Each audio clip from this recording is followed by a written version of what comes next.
What is up, wrestling fans? Welcome to another Fannounce Table edition of the Smark Out Moment Smack Talk podcast. We're going to be watching WWE SummerSlam 1992 here.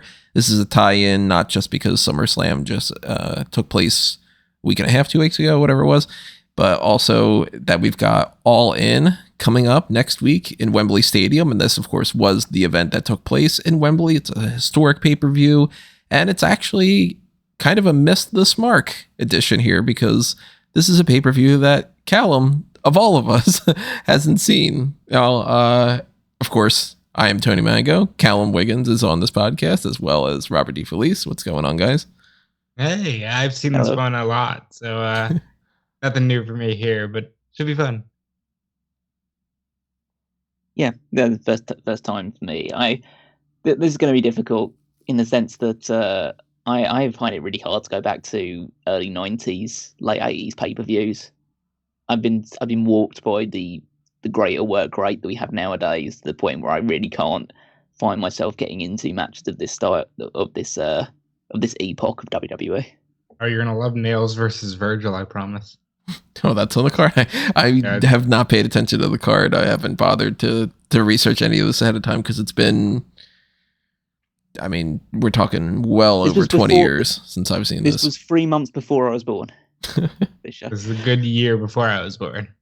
So is the reason why you haven't seen it predominantly just because it is this era, even though it is, you know, an historic pay-per-view and it is something that took place in England, like that still wasn't enough to make you be like, you know, I'm going to sit down and watch that one? Or was there another reason? Well, it's primarily the fact that, like, as I started watching wrestling in like the early 2000s, and at that point in time, they weren't really referencing a lot of that stuff. I've seen Brett versus Bulldog, and then was basically reliably informed by any article I saw that was the only thing that was worth watching on the show. So I just decided to avoid the rest of it. Well, that's what we're doing today. We're watching all of it. And of course, we're inviting you guys to do the same and watch it along with us. That's the whole point of the watch along. And if you are brand new to the Fannounce Table and you don't know how this works, first off, I want to specify, because people out there still don't understand that this is the case, including people with production companies and everything. We are not actually showing the footage here. It is not going to switch on your screen to show SummerSlam 1992. So if you're a production company that runs something like, oh, I don't know, the Hidden Strike movie or whatever, this is not a copyright infringement. That's the whole point of not including that, is to not have a copyright infringement thing. So instead, what we do is we will give you a countdown of 3, 2, 1, play. Now, when I say play, all three of us and you, that's the whole point, for you to sync up with us, will hit the play button on our respective devices that we're watching this on. Rob and I are going to be watching it on Peacock. Callum is going to be watching it on the WWE Network, so things are going to be slightly askew when it comes to that. But thankfully, we don't have to do the thing we normally do when we have to jump to like a Royal Rumble match, and it's like, you know, 2 hours, 12 minutes, and 13 seconds in or something like that. We're going to start with the, you know, just all zeroed out on the time code. And what should be kind of syncing up correctly, outside of the fact that Peacock has those couple seconds worth of the black commercial text. Rob and I are going to be watching it with the Peacock Premium Plus option, so we're not going to have those commercials going on. It's just going to cut to black and then cut right back. It might still not be in sync 100%, but it should be at least pretty close to it. And you should be able to check your time code on the screen. And that way, if you need to pause this or something, you can always come back, double check and all that. We're going to give you some little cues here and there throughout here just to, you know, double check, like, oh, he's going for a DDT and he hits it right now, kind of a thing or something, just to double check about that. But in general, 3, 2, 1, play. That's how you get it to work. I'm actually watching this on Firefox. Are you using the app, or are you using your computer or something? What are you doing, Rob, with Peacock? It's always on the computer when I'm doing these. You're doing the same with just another tab, Callum? Yep, just another tab on another screen. Yeah, it's all on my second screen now. Yeah, I got it on my second screen too. So you should see on YouTube the little ticker is moving right now because I just decided to switch it over. I'm going to pause it and switch it over. That's what's going to do. If you are listening to us on Spotify or Amazon Music or Apple Podcasts or Google Podcasts or anything like that, where you don't have something up on your screen for the time code, then you're going to need to just trust us, because hop on over to YouTube if you want the best experience for it. And before we get started, I want to just switch over with our little Smarketplace thing here. Remind everybody that if you are on YouTube, make sure you click the like button, that you are subscribed to this channel, you ring that notification bell for when we go live for certain things. I had pitched the idea that this could potentially be a live thing. Didn't see enough responses to justify trying to finagle a time for that and all. But in the future, if you do want us to do live Fannounce Tables and watch-alongs, then let us know. Check out the merchandise on Redbubble and TeePublic. If you want to be a part of the Patreon, go to patreon.com/smarkoutmoment. If you're on YouTube and you want to do that instead, the channel membership is over there with the join button. And there's a little thanks button too if you want to hit click on that. So, with that being said, remember, I'm going to say 3, 2, 1, play. And then it's going to basically just be that. 3, 2, 1, play. And then I'm going to hit play. And then you should do the same exact thing. You are ready on your end, Callum? You ready on your end, Rob? Yep. Alrighty, so that's what we're going to do here in 3, 2, 1, play. SummerSlam, brought to you by Ico Pro. Oh, God. I have an Ico Pro. I have a Ico Pro shaker, for protein shakes. Got one with the Ico Pro logo on it, because of course I do, because I'm a fucking nerd. Yeah. As you should. I mean...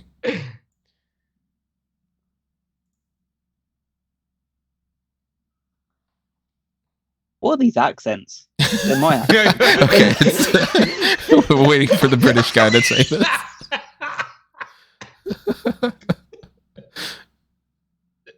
Now you've opened the floodgates for the British jokes. Is this what you hear when I'm talking? This sounds That's a pretty good impression of Bushwhackers right there that guy did. No, that's a young Heidenreich.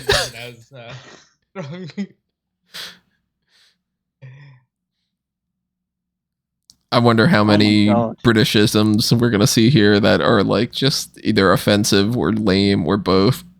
We're already checking off a couple things. It's so old-fashioned. Like, yeah. we're still back in the Middle Ages now, doing all this stuff. It's events, yes.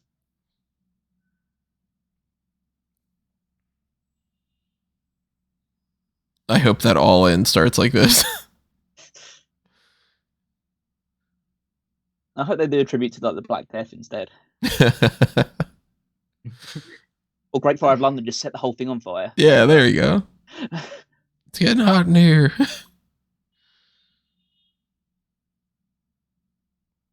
I do miss Vince's hype at the beginning of these pay-per-views. He has a great voice for being all welcome everyone. He's of course lying though. There are less than 80,000 people in this building, so that's fine. Well, they're in the building. They're just not the paying customers. Yeah. Hell of an outfit from Heenan right there. He's got a crown.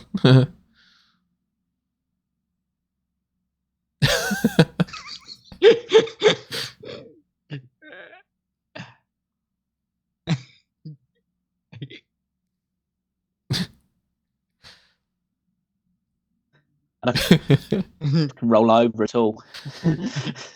Can we get King Heenan in 2023 instead of? I mean, I don't think the King's a real issue in this country right now.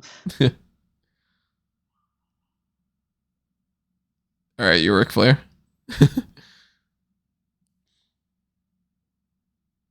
Interesting, just to be very technical. This is not the Wembley Stadium that All In will be in. That's important to know because I'm sure some people think it is. Yeah, this Wembley was torn down in 2001, I believe. Yeah, early 2000s. Replaced in 2000s. Yeah, replaced in like 2007, 2008, around about that time. Yeah, so the layout's why was it torn down? Certainly not going to be the same. Just that it was old? Or like, why was it torn down? Jimmy Hart trying to talk into the microphone. I assume that they tore it down to renovate it, make it more modern. I always like this team. I've seen very, very few Ted DiBiase matches. Really? Yeah, I guess just, well, again, you it's just said just, you it's can't just, go back. yeah, it's just this era. It's hard to watch. It's like I've seen like the Savage match at WrestleMania 4 and a few other bits and pieces, but yeah, it's going to be interesting to see him in this tag team setting. It's quite late in his career, in-ring career, isn't it? At this point, yeah. Yep, his last match is at the next year's SummerSlam. You got the Fink on here.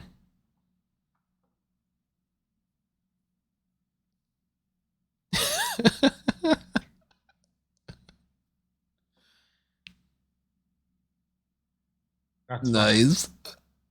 I love the IRS character.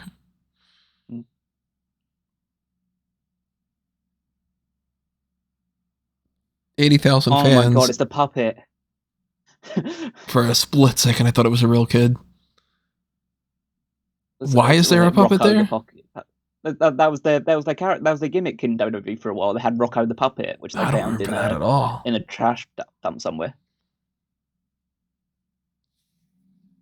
Because you know the Road Warriors can't get over without a puppet coming into the ring.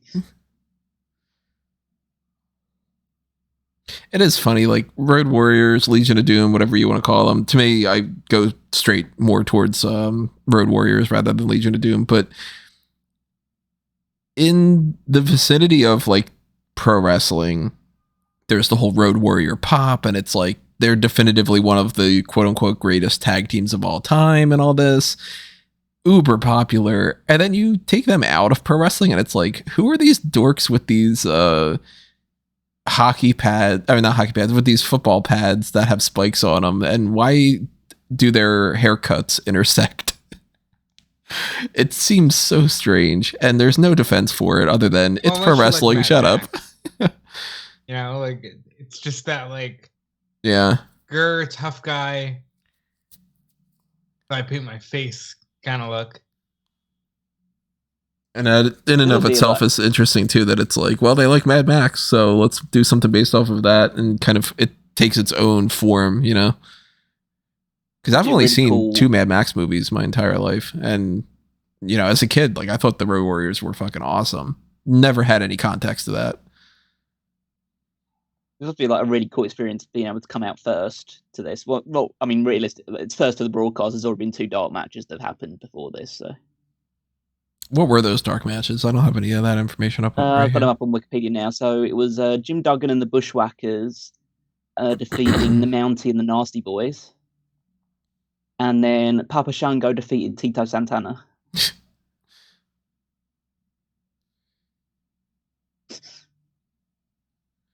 So this had to be something where it was like Vince was asking backstage, what else can you do? And then it became like, what about a ventriloquist act? Yeah, we could do that. We could figure out some way to put that in there, right? Why? It's like you just finally got Paul Ellering after not having him with the Road Warriors for 2 years. I'm wondering why what the foam fingers thing is about. What because we don't. Yeah, I mean, we don't do foam fingers in the UK. It's a very again, it's a very American aspect. Is foam fingers at football stadiums and stuff like that. Like we don't do that at sporting events.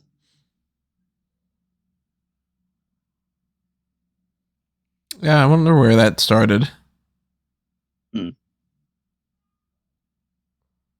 would assume probably baseball. The gimmick for this match going into it was this is supposed to be the tag title match. But supposedly because of Hawk's demons, they took the belt off of Money Inc. and the Natural Disasters will defend them later in this event against the Beverly brothers. And this was made just like a regular match. Instead of just having Money Inc. retain? Instead of just having Money Inc. retain or just lose to the Natural Disasters at this event. Or lose by like count out or something. Right. Well, I presume they wanted to. Like, this is meant to be like the first big match of the show. I guess they didn't want to Lessen the impact. end in a shitty way, like deflate them straight away. I wonder how many people in this arena can actually see the action. Maybe like. Yeah, and there'd be like less. 10th. There'd be less big screens around the place than there would be nowadays as well. Mm-hmm. Yeah, and you can't like zoom in on your phone or anything. Yeah. Mm-hmm. And these aren't meant like to be pro wrestling things where it's all happening in the little ring. You know, it's meant to be bigger shows and everything. Like, there's a huge difference where if you're watching like a football game versus a wrestling event, you have the entire field for that. What's this sign say? Something, something, something. Like a big long thing and then sleep at the end.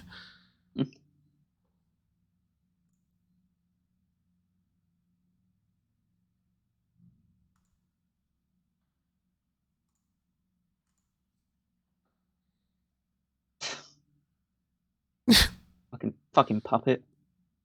Something that I've always found interesting about the layout that they used for SummerSlam here, there's so much empty floor space. Anytime that they pan out, check to see how much cement you can see. They did that at the Hoosier Dome for WrestleMania this year as well. There's a lot of that. Wonder why. Where I think they just had a hard on and wanted to do stadiums.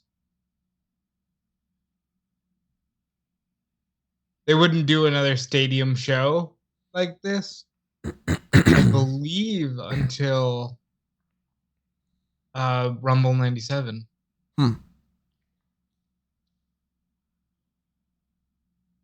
Irwin R. Schyster. What a great gimmick.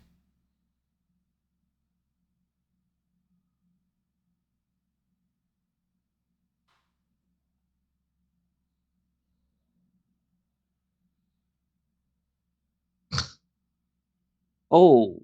What do you mean? I believe he missed. He clearly did. I believe he missed. That was a hard landed. I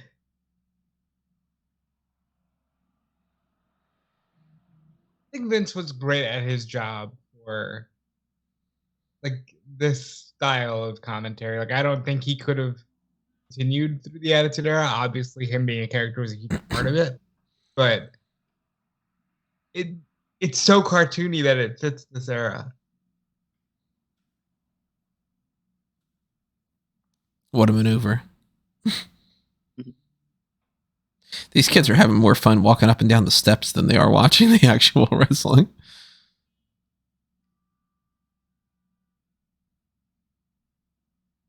It is a bit of an ice having those big yellow steps right down the middle of it.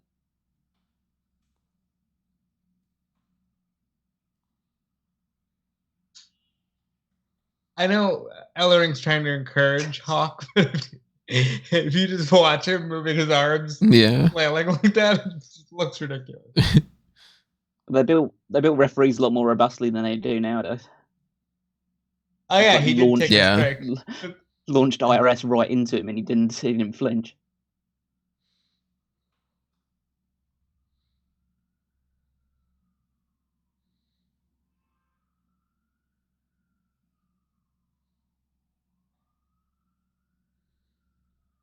They're those classic Bray Wyatt ref holds.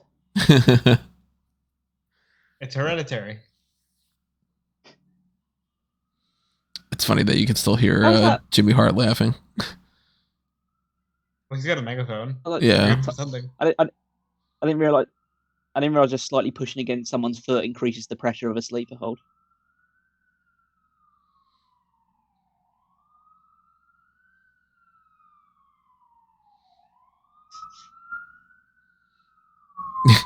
Yeah, how does this make any sense?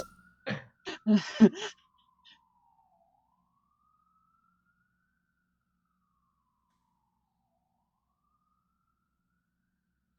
referee going to be like, I'm fine with it. Of course he is. Look, that was a legal tag. See?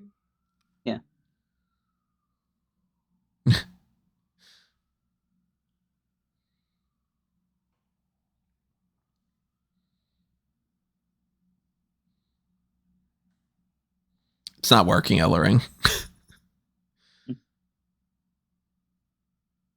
Now everybody's waking up. Mm-hmm. It is just crazy, like how much reaction you could get for so little these days. Yeah. I mean, they did a whole, the big spot of this match so far has been basically a body slam to the outside. Mm. And there's more like... And missing the clothesline. You're doing a rear chin lock, and then he's doing a rear chin lock, but you didn't tag. That's the whole story. Yeah, the thing that most athletically impressed me so much this match was right at the very start when DiBiase went over the top rope with that clothesline. Oh, that wasn't supposed to happen, was it?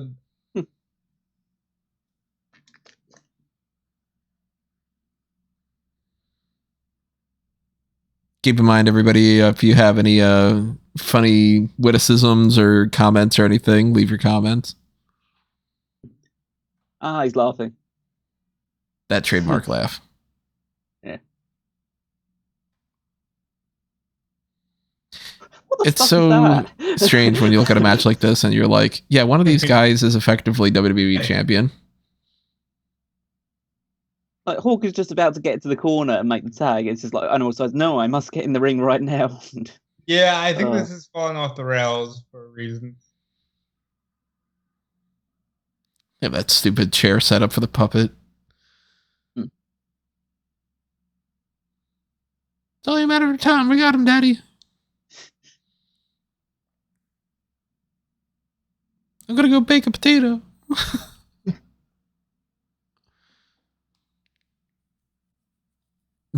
Great spot. Watch this.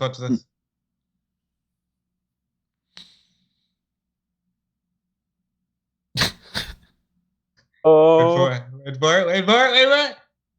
Yeah, but he didn't see. Oh, no. I mean, this is very old school. I do appreciate it. This is very good tag team psychology.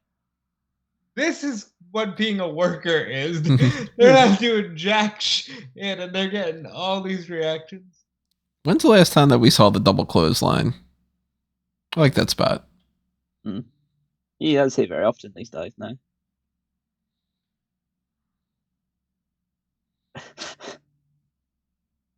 Every heel immediately just, no, please don't hurt me. Doesn't matter that you've been more successful. No, we can do a deal. Everybody's got a price. What's your price, animal?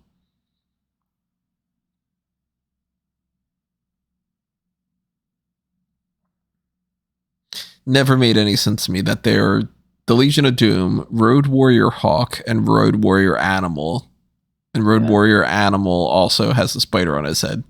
So, the awesome sell of the atomic drop. Atomic drop is the worst move. I don't know. We don't get a doomsday device. So they're calling for it. Supposedly, Hawk just couldn't deliver.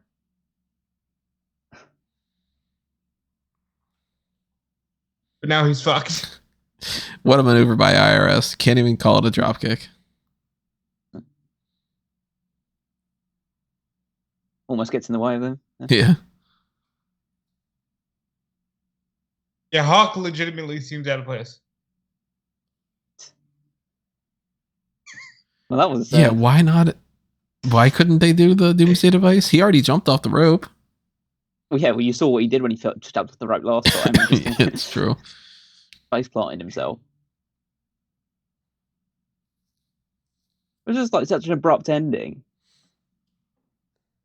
Like, okay, just hit a power slam. They were never seen in WWE until 1997. Oh, this is their last match? Yep. Man, I remember when they came back and it was the whole thing with Sonny and... Nope, you're thinking of 98. The year before that. With Ahmed Johnson. Oh, that's right. The Chicago street fight and all, right? Mm-hmm.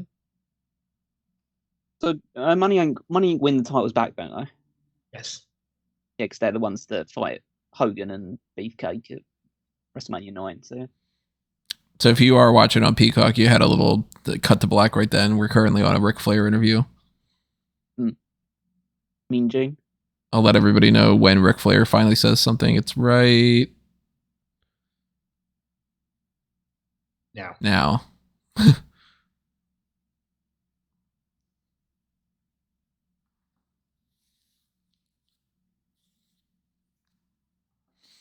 This is such a funny storyline because nowadays they would literally just do a three-way dance or triple threat.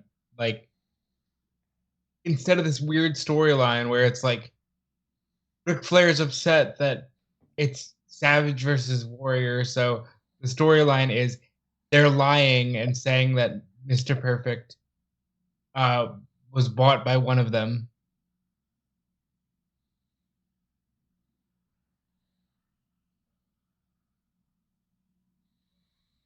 Surprised Flair's not bleeding yet.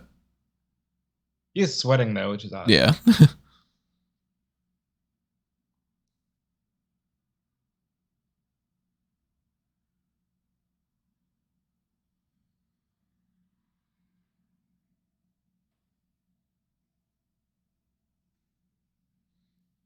Why does Flair keep doing that?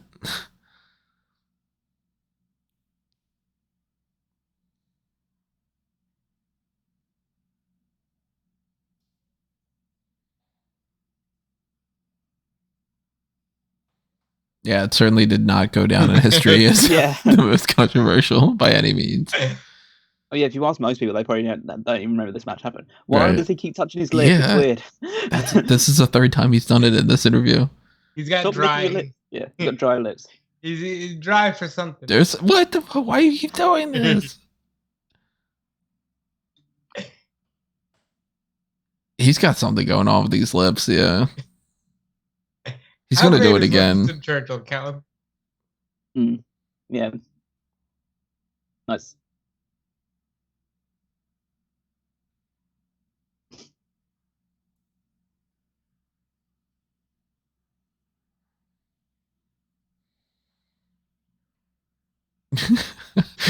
For a split second, I thought that Virgil was attacking Shawn Mooney.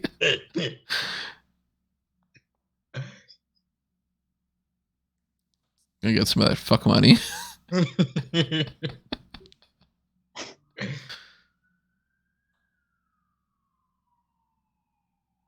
Dude, blow your nose. Yeah, if anybody needs to wipe around their mouth, it's him, not Ric Flair. Well, I have multiple cameras for this one interview. Yeah, and why are we doing multicam? Zoom out, zoom in, zoom out, zoom in.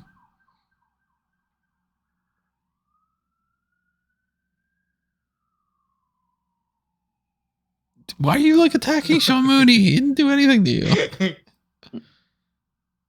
that helmet on Shawn Mooney.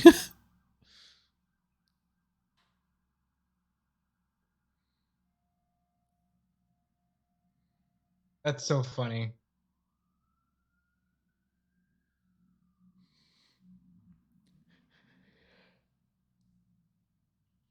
Oh god. Nailz. Not that long, I promise. I can't believe this is happening and people are complaining about what the all-in card might look like. Okay, but let's be real. We weren't even born, so half the people watching the AEW show definitely don't have any context for how bad things could be. I'm like 5 years old at this point, so.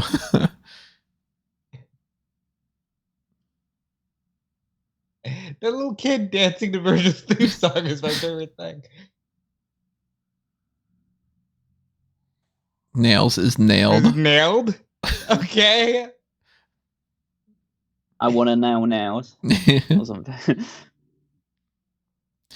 So for anybody that's seen the movie Identity with John Cusack and a bunch of other people in it, Amanda Peet and John C. McGinley and all, there's a character in there who is an escaped convict, and he's played by Jake Busey, who's Gary Busey's son, and he looks so much like Nailz that when I first saw that movie, which is a great movie, I recommend it to a lot of people.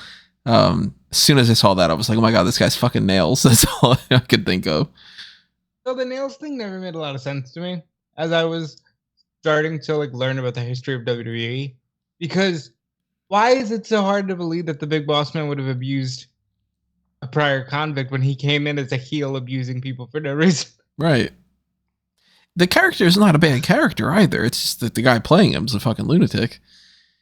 But the idea of like a brutal convict that goes into wrestling so that way he can not only get back at that, but that it's like, oh, and I found a calling because I get to beat people up for, a job. That's a good character. But it just happens to be played by this dude.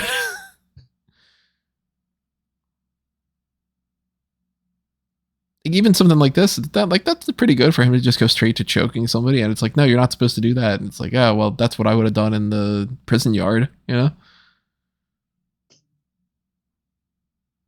Wonder what the number significance is. I believe that's how many days he spent in jail. I watched too much of this shit.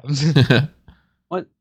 Yeah, why is he just like he's like rolling out the ring almost, like not even rolling, just quickly, not even quick, really gradually, just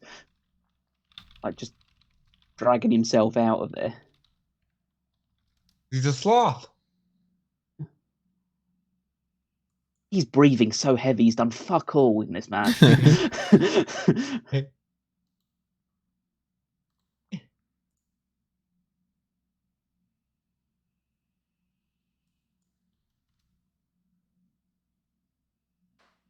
how hard he's breathing. It's ridiculous. Hey, that was a long walk to the ring, Callum. We didn't even see it. He was in the ring. As far as we know, he just teleported into the ring.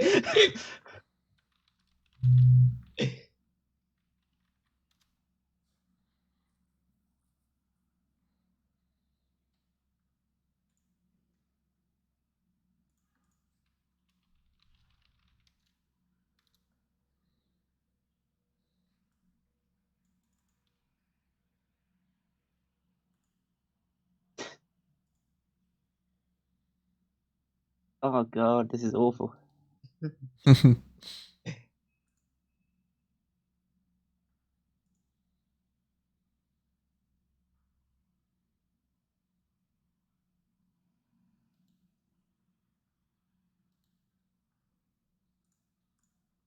could see his Adam's apple from here. It's fine.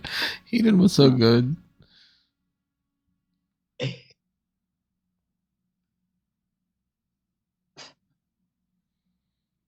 Got him plus correctly. Oh my god, is that it? Damn right it is. Oh my god, it's not even applied correctly. That's such a lame way to end this.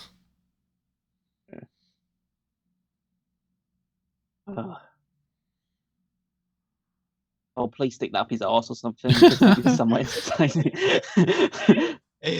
You dropped.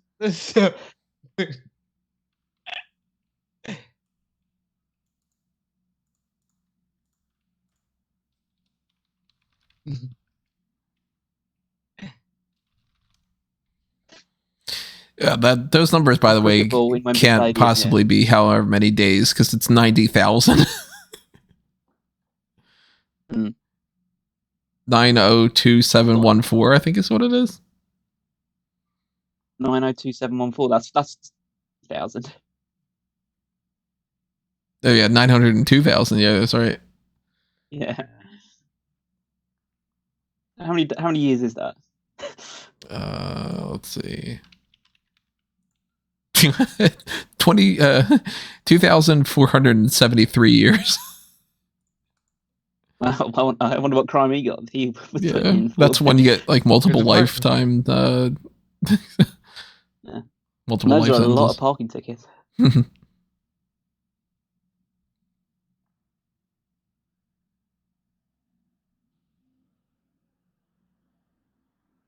So rigid.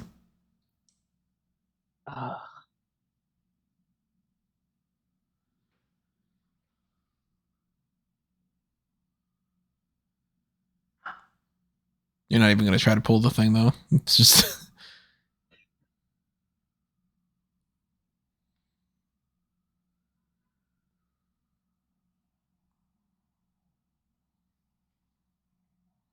Sherri's outfits are always just like somebody said to her, do you want this? Do you want that? What kind of ideas do you have? And she's like, just all of them. No hitting in the face for this next one.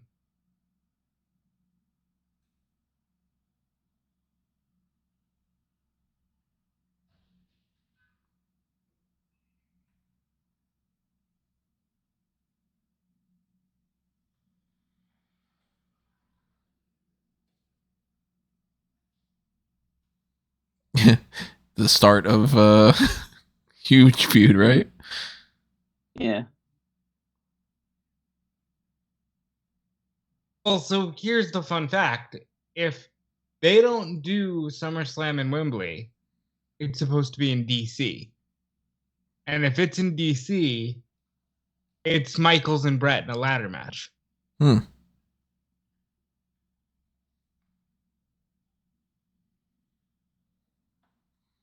This is an interesting pairing, though. I mean, the model Rick Martel against this version of Shawn Michaels. It makes sense. Kind of passing the torch sort of thing. You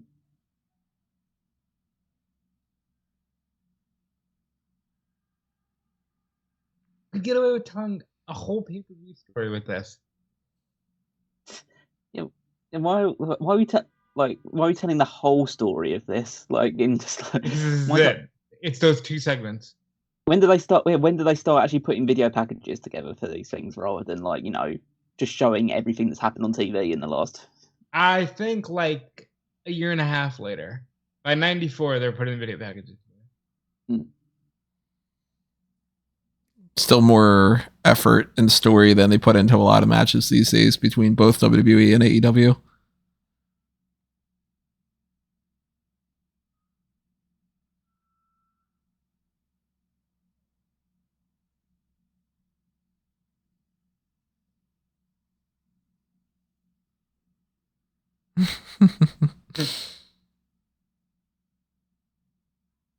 Two where do you stand angles for this?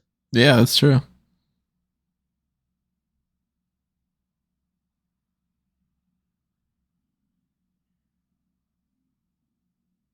Now we got another cut to black. We are back now. Another entrance skipped. Yeah. A model Rick Martel. There you go. There's your time code thing. We're at 3132 or something along those lines. Look, going to a tennis racket. Are they trying to do like a Wimbledon thing for this? Well, he used to have that here and there, right? What do you mean? Like that kind of was 2 months ago.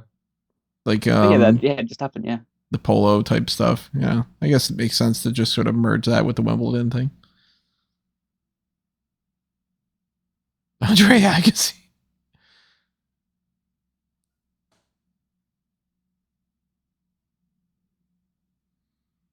It is interesting to do with like a more heel versus heel thing. Yeah, I know.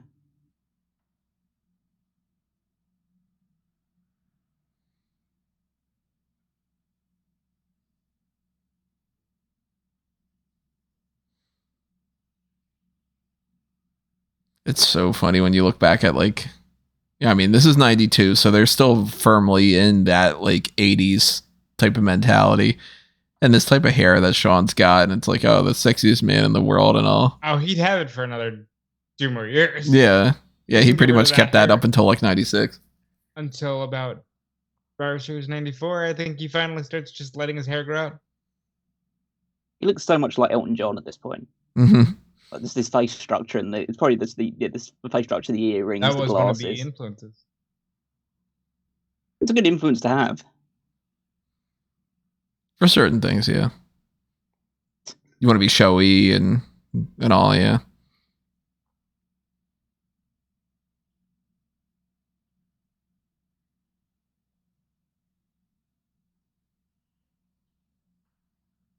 And there you go.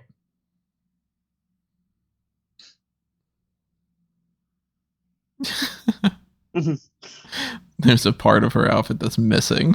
Yeah. We missed it earlier, but Vince McMahon was one of my favorite calls of his whole career. What is with this provision? No hitting in the face. This isn't the 6th grade. Like everybody has that in 6th grade.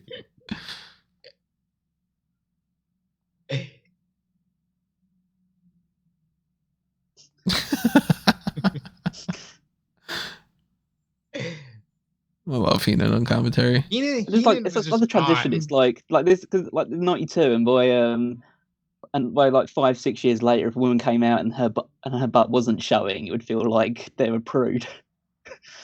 Yeah.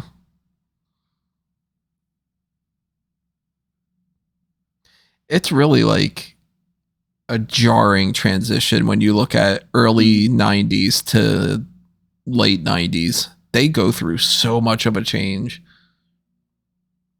I mean, Jesus Christ, like the very first SummerSlam, like the biggest spot of the entire night was Elizabeth taking her skirt off. It's like, and that was something that's like whoa, a remarkable moment. Yeah.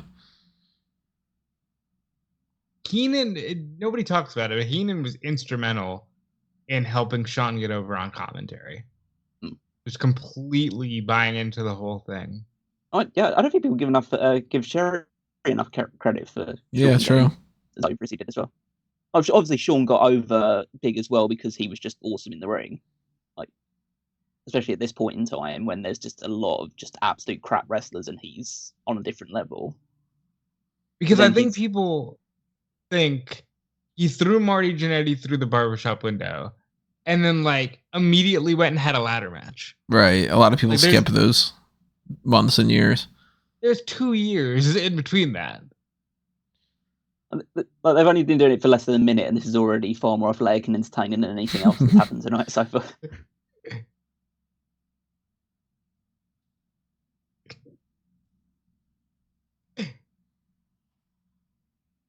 Rick Martel is a guy that, we might end up doing this podcast at some point this year, but the idea of people that could succeed better in a different era, I don't think he could necessarily if you plugged him in like today, that he would be some world champion and all that. But like, he simultaneously is really good and also I never think of him. You know what I mean? Yeah, he's one of those people that like actually did quite a lot, but he was around for a while and like he's been always around in some serious matches and he's a notable character and he's like one of the textbook people to say is a good hand. Yeah, I think he was always very impressive from what I've seen of him in the past. It's just I think he would stand out more today because I think he's a better character. He's a better character work than a lot of other guys nowadays.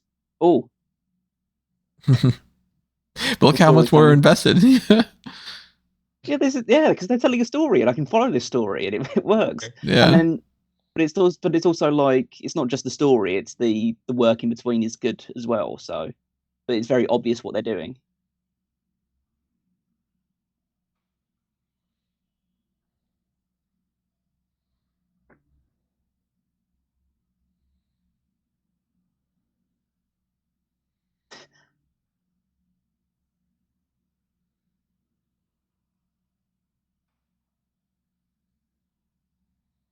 Martel just looks like he's sleazy too. Like he had that down.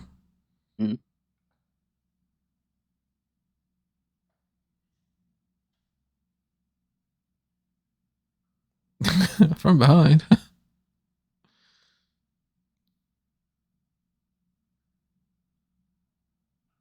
This is the one part that like lets you know we're just in such a different era.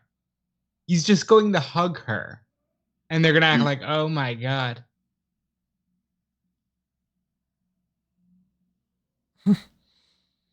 A hug. It's very gentlemanly now. Yeah. Like compared to what you would see in the Attitude Era. In the Attitude Era, he'd be like... He would have just tongued her. Yeah. Yeah, would have either tongued her or like undone his belt or whatever. He would have been groping her. Yeah. About a year later in WCW, they would have done this and the whole crowd would have chanted, whoop, there it is. Yeah. Now is it whoop? There it is. We're gonna call back that joke. For anybody who has no idea why that's a recurring joke, go back and check out the Dark Cast. We watched. What did we watch? It's like In Your House, I think. All in Havoc 93 or something. We watched something and a lot of whoop. There it is. Oh, now we got Martel's ass. And now Shawn Michaels' ass. Now we're gonna get Shawn Michaels' ass. Martel's ass. No, we're gonna get Martel's ass again. And now Shawn Michaels' ass. Sorry, this is the ass match. It's the ass. I was saying the other day when I forget what it was, but somebody hit the Famouser in a match, and I was watching it with my wife, and I was just like, Caroline, it's funny that like that move's just called the Famouser because of Mr. Ass and all that, and it's just become like, no, that's the Famouser now, like the Famasser. That's great as well. He just did the super kick and made sure he hit him in the chest. That's good. Little sweet chest music. It is quite jarring to watch Michaels when that's not his finisher yet. Yeah, I hated the whole suplex era. That just didn't suit him.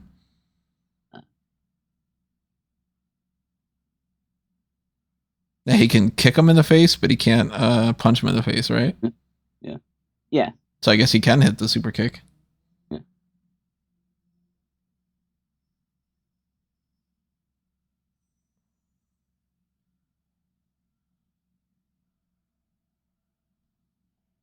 Oh.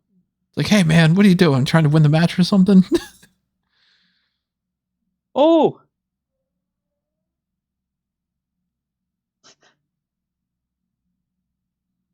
I'm glad that we don't have the whole closed fists Just don't work anymore. Watch for a second.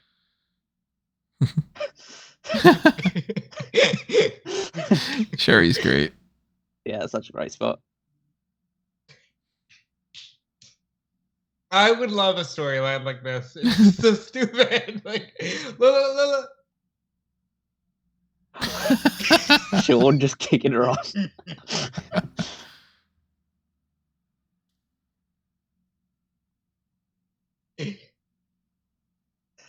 She have a heart attack.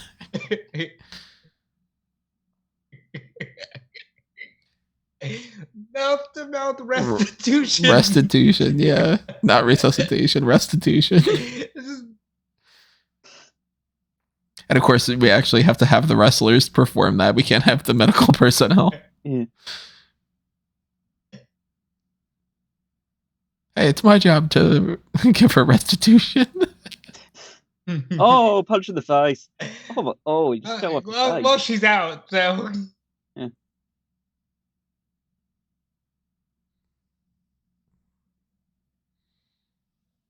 Gonna get a bullshit double count out.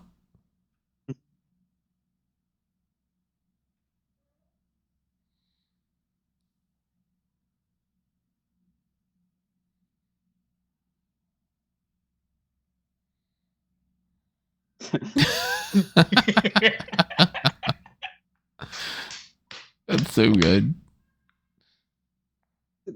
See, I don't really mind, like, the fact that SummerSlam obviously affects it, but like I don't really mind this being a double count out because I think the story's told effectively. This is when I will agree with Vince Russo when he says it's about the characters. Fantastic. Holy shit, JJ Dillon. You got JJ Dillon, you got Pat Patterson there, Earl Hebner. Actually, there's Chimmel. I think that was Dave Hebner, actually. Yeah. See Chimmel on the left there? Yeah. Yeah, it might have been Dave.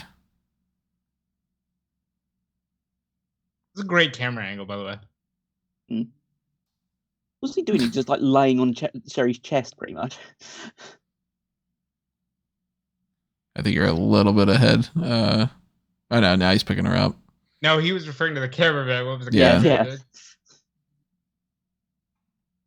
cameraman? Just totally limp.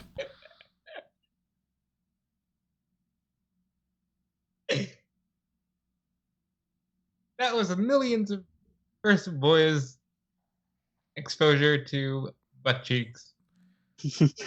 Oh, so many people are like, I gotta get the VHS. Wear out that portion of the tape. Is he gonna knock her down? Yeah. That's so great. Oh, that's good. So he can pick her up instead. They never do anything with the storyline after the show, but this is the funniest thing on the show.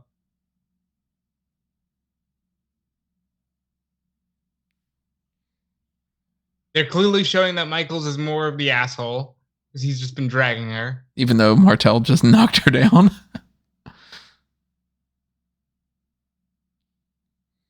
This seems like a story that they should have followed up on. Yeah, they should be doing more of this stuff. This should be like the next big show. Oh my god. Like this should be one of them captures the Intercontinental title and this is for the IC title of Mania afterward or something, you know? Yeah, good on her for taking this many bumps as well. She was always a trooper for this sort of thing.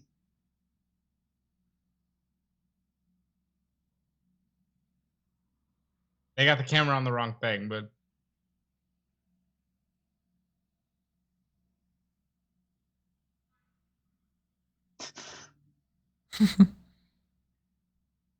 Instinct. Oh what are my they God. doing? Is he gonna just toss water all over them? Benny Hill music could have been playing for this entire Yeah, bit. This is still better than the average episode of Raw. Milking it.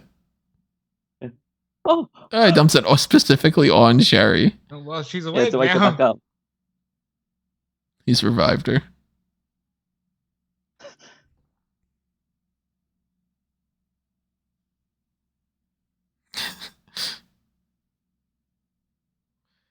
It's funny how people react to that. They're always like, I got water on me. No! It's like this is the most pure substance on the planet. Mm. Now we're Yeah, cutting that's a good back to time. black again. Yeah. We are back with the graphic That- for Beverly's and disasters. See, that was a good segment. That was fun. Yeah, that's fun. That's probably one of the highlights of this whole pay-per-view. The world title match is good, and the IC title match, obviously. I was never a Nasty Boys fan. No one was, except Hulk Hogan.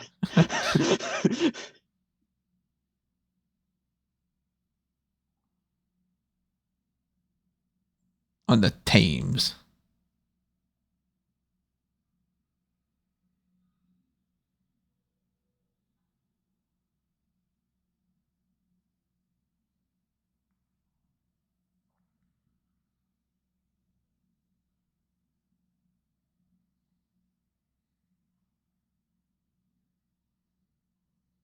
I will say though, they at least have energy to them and they're colorful characters and all.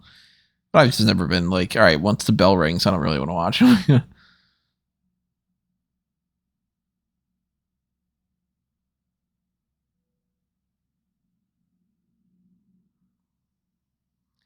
Sherri's got less water on her than these guys do. Mm.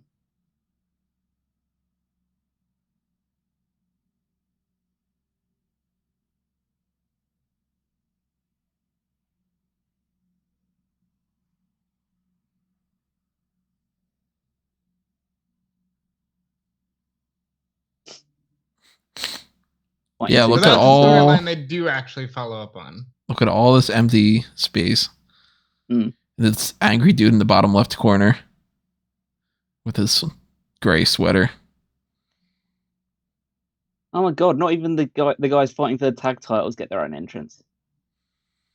Good old Von Wagner Sr. Uncle Wagner. Oh, is that uncle? What was his dad? Well, no, I mean, theoretically, they're supposed to be brothers. That's Oh, I thought. Von Yeah, Wagner. okay. Yeah. Senior and Uncle True. Wagner. The Genius as well.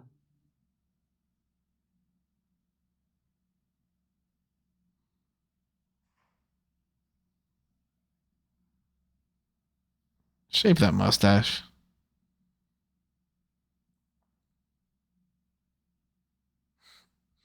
What a dumb gimmick. It works. It does, but it's so stupid.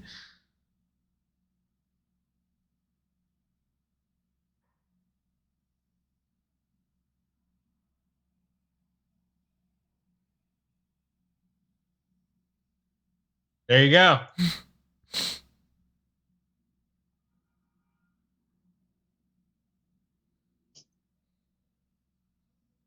Big reaction for the They're big guys. natural disasters. They're big, happy guys. Who doesn't want to see that? And it's so crazy. We've mentioned this every time he pops up on one of these, but it's so crazy to think how young Earthquake I'm is. pretty sure I'm older than him at this point. Oh yeah, I definitely am at this point. Yeah, because he's probably like 24 or something here. 28, 29. Yeah, his early 20s. Yeah, Ridiculous. he's probably his mid to late at this point, but you know.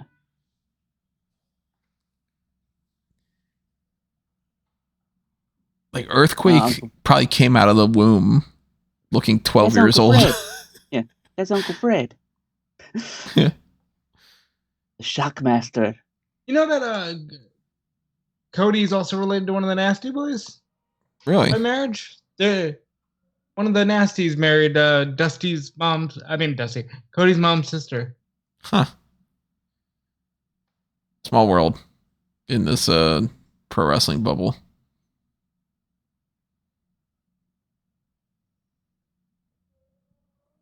I used to like this team back when I was a kid. Of course, nowadays, you ask me what my favorite tag teams of all time, this isn't going to come close. But if you were to ask me back in like the mid 90s, Natural Disasters would be pretty high up there. Never was a big fan of the Beverly Brothers.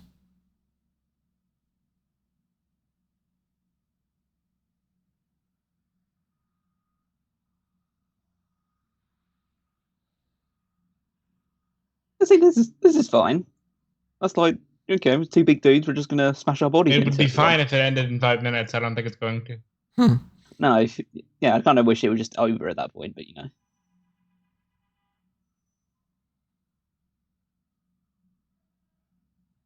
What do you think so far, though? I know you don't normally watch this era, but like, it's been a good time, right? I don't know if I got that far.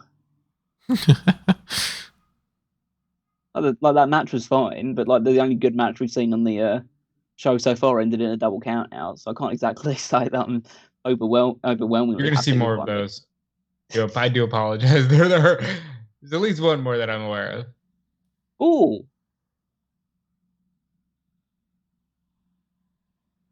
Vince always with the 1, 2, 3. Oh, never mind. It's always like, he's out. He's out of the Royal Rumble. His feet hit the ground. Oh, no, he didn't come close. I do like the Earthquake, and I do like the Natural Disasters' gear. Yeah, it's a nice what I'm looking for, theme. Get out of the fucking way. I don't know why they don't bother to do that more often these days. I know that they don't care about tag teams, and they always just pretty much put people together so that they can split them up. But like, it's not hard to give them matching gear and to just give them like a little bit of a theme or some kind of a tag team name or something. Like, you don't have to do it for everybody. Like, we don't have to get Drew McIntyre and Matt Riddle to get some complicated ass theme going on or whatever. But like, you don't like the Scottish Highlanders? That works. I mean, it was like those guys are so fat.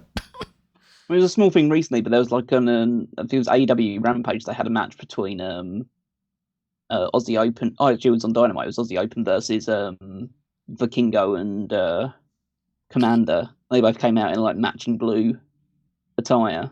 Yeah, we can just do that shit more often, you know?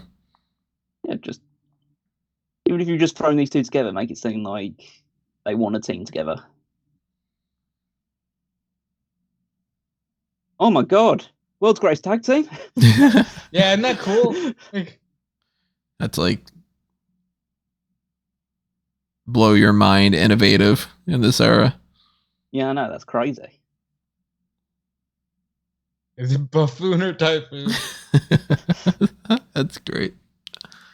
By the way, we might have missed it, but Keenan, again, the middle of the tag match says, "Ladies and gentlemen, Shawn Michaels has left Wembley Stadium."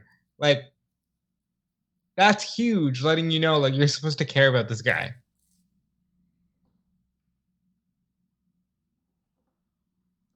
You could take you take Typhoon and charge kids to ride him. The commentary's a lot more fun than the wrestler.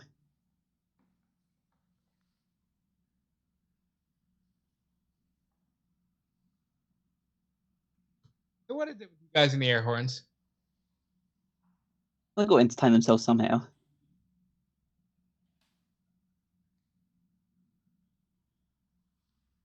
God, look at Mullet Kyoto there. He's a baby here. He kept that mullet for quite a while too, I remember.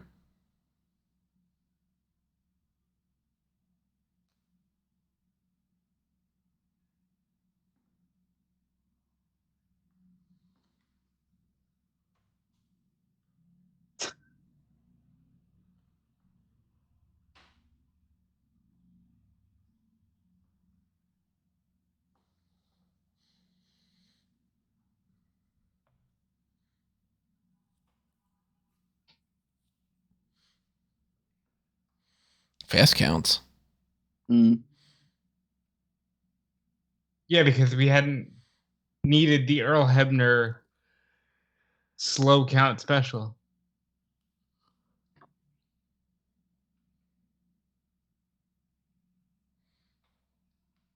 Crazy how many tag teams there are compared to these days. Yeah. You got like 3 times the amount of the roster and a third of the amount of the tag teams, basically. Oh, they do the same sport. God. But it happened it happened in fast motion instead of. Yeah. I love that Earthquake's like tantrum. He does the jump stomp thing. Yeah. Like he's actually having a tantrum like a little kid would. I mean, who's agenting these matches and just like repeating spots? It's like sloppy shop.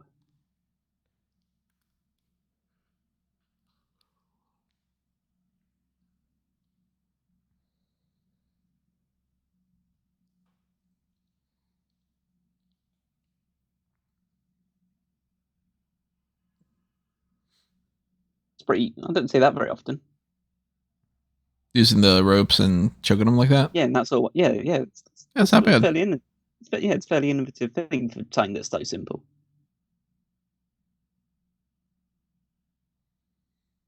There is actually some value. No, as I like, it's difficult for me to watch because just the work rate is so bad. But you do see some interesting spots in these types of matches you just don't see nowadays.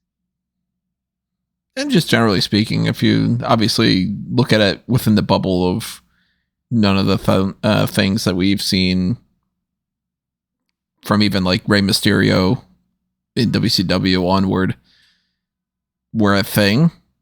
It's like, at this point, this was like, peak of what you could be asking for. Like look at Shawn Michaels. It's laughable now to think about how Shawn Michaels is considered to be like a luchador inspired wrestler. I mean, at one point, Shawn Michaels was WWE's top person you could explain as like, this is what high flying is all about. And it's like, yeah, Michaels is not a high flyer in that sense. He's a couple moonsaults every now and again. Right. Now you've got guys like Kevin Nash. I don't say this match isn't great, but I think it's far better than the other tag match we've seen so far.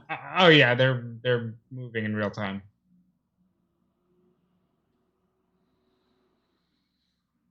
Oh.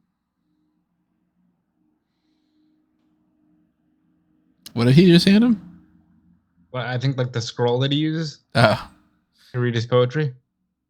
A metal scroll. A metal scroll. Turn around. Yeah, it's not a. He said, "Fuck it." Like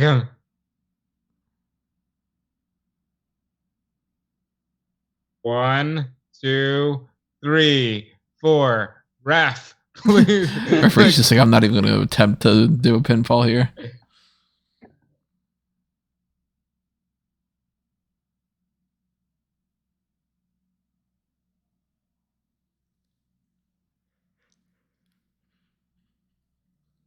Fuck you, roll over. He just got squashed by the earthquake.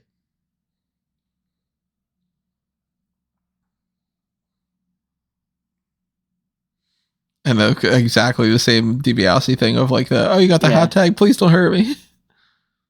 Yeah, these hot tags are very quite deliberately lukewarm in this period of time. Basically, big guy comes into the ring, can't immediately start throwing clotheslines and stuff. It's funny because you complimented the tag division. At this point, they're at like a deficit compared to what they used to be. Rockers are gone. True. Demolition is gone. Hart Foundation's gone. Haku and Barbarian gone.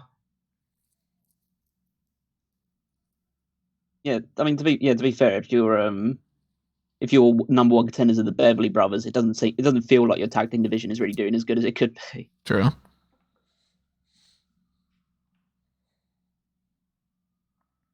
But then again, they're the number one contenders here with the idea that Money Inc. and then Nasty Boys and the Legion of Doom and all are like vying for it. So it's kind of like, all right, we got, the D tier team fighting for the belts, but the other ones are giving you a quote unquote more important match than if it would have been like Road Warriors against Beverly Brothers.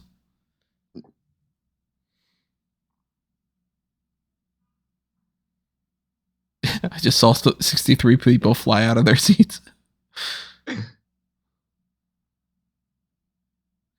Always hated this finish because it just always looks awkward.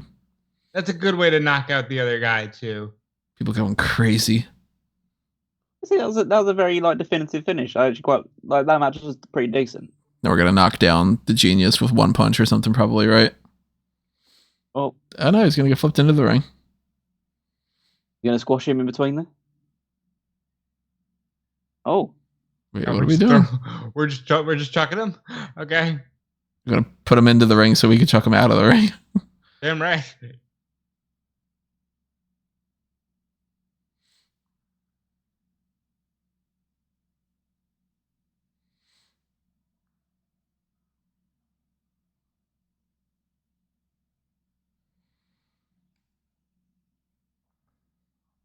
Precursors to heavy machinery.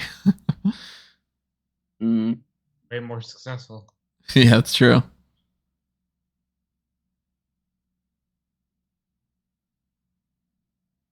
Yeah, I never liked Earthquake's finisher because look at how awkward this is.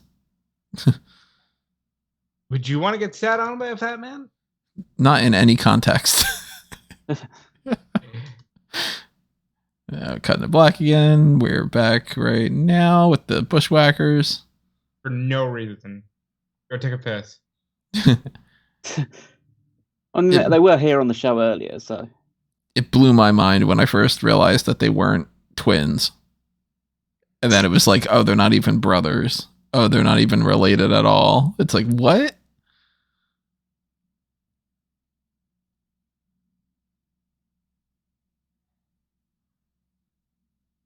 Such weird fucking characters. Like, why do they do this? What is this arm movement? Why do they lick people? You know what happened? They probably did it once in front of Vince, and Vince fell off his chair and decided, you've got to do this forever. I mean, but honestly, it's pretty funny. Like, they got over. And it's like, what the fuck is their gimmick?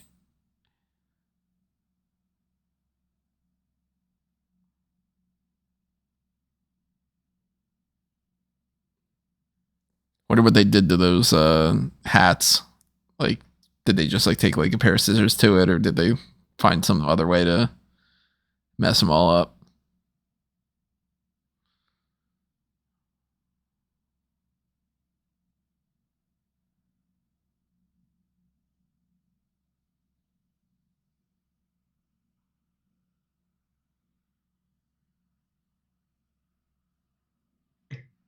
Toilet humor.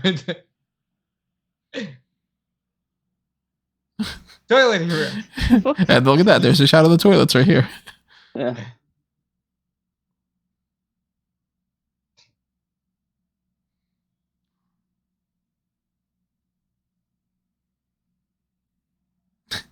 My exhaustive search where I just went to the 2 locker rooms. It took me 45 minutes to go to the other locker room. Drew in crayon, maybe like Stephanie McMahon drew the Ultimate Warrior symbol. Right. It probably is somebody like that too. I mean, surely at this point in time, Stephanie's in Randy's locker room. Sorry, joke.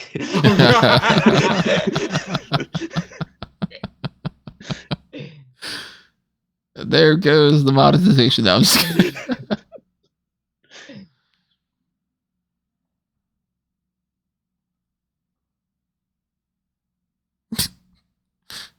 You're the one barging in. Somebody could be getting changed there, asshole. Look how dark it got. What did he have on Vince that he kept getting jobs in this company? He must have had some kind of he had dirt something, on him. Definitely. By the way, what the fuck is this? It's Crush. I don't even know who the other guy is. I know Crush. Man. It's Crush. Yeah. Oh god. It's the worst era Crush. But the most successful in terms of could have been a big star. Repo Man's such a weird fucking gimmick. Like, why does this Repo Man, like, all right, you could play around with the Repo Man character. You've seen fantasy booking things that we've done before where we can make some fun things with that. But why does Repo Man have like tire tracks on him? And why does he carry around like a noose and all? None of this makes any sense. Not a noose, Tony. It's a hitch. He's going to hitch whatever you owe to his car. It's a noose. He's hanging people. By the way, I love Crush's theme. So here's what I love about this era of WWE. Zero fucking recognition that just a year and a half ago they were part of one of the top tag teams in the company. Just 2 years ago at this very event they were tag team champions. Nope, you don't know that Smash. Shut up. That's Repo Man. And Crush is this new guy who has nothing to do with that other Crush. Right. Amazing. You could never do that now. And it's weird to think Crush goes from Demolition Crush to this Kona Crush version, back to having the face paint, and then switches over to the DOA type of Crush. You would think it would be more, he starts off like this, and then he becomes the Demolition / face paint type one. Because 94 Crush looks more like Demolition Crush. Yeah, he turns heel and he puts the face paint back on. Like this era, Kona Crush and all, seems like it should be coming first.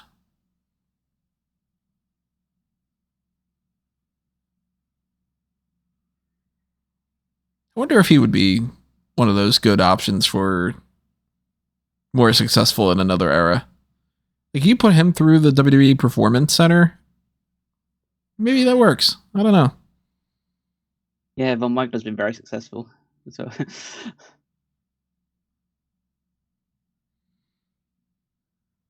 I'll take a potential Crush over Von Wagner, I think. I don't know. I just don't see it. Like, again, I'm only just seeing him. I haven't watched an exhaust coming out of his matches, but from what I have seen, he just seems like, so big guy. I feel like it's very important to note here. This is the first event without Hogan ever. Like, this is the first pay-per-view event without Hulk Hogan. And then you think about, like, after this, Warrior's going to disappear soon. They needed big guys who could potentially fill that role. Crush just never passed the threshold. And partially because it's like, look at the fucking outfit he's wearing. You have against this color scheme. It looks like it suits Nickelodeon guts more than it does a pro wrestler. Well, it's 1992. That's what we're aiming for.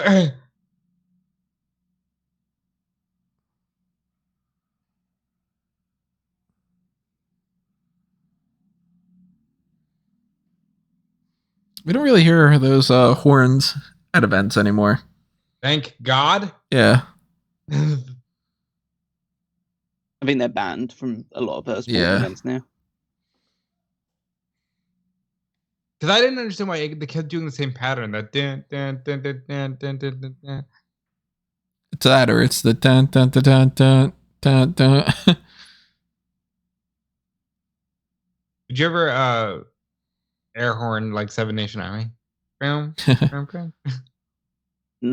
don't think nah, it has the pitch for it. Yeah, it would just be da da da da da da da. I mean, people would still do it. Yeah, sure. they would. I can't imagine you doing any of that. This is the second match in a row where they've done a kick out with someone falling out the ring as well. It's like, why is no one structuring these matches? And why is Crush not turning around?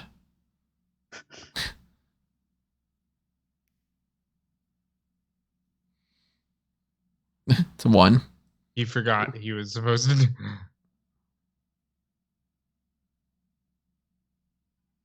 Dude in the crowd. Oh my god, the vice grip. It's much better. That's the end. That's much better. Well, yeah, they didn't drag it. At least the Great Khali's hands fit around somebody's head. Well, they didn't drag it on for 5 minutes. They would have with Khali. There are so many foam fingers. Merchandise, baby. It's sold, I guess. Yeah. I made a mistake of scrolling onto the screen and realizing that we're not even halfway through the event yet. You're kidding. Yeah, that's true. We're at an hour 10, 24, 25, and it's 246 pay-per-view.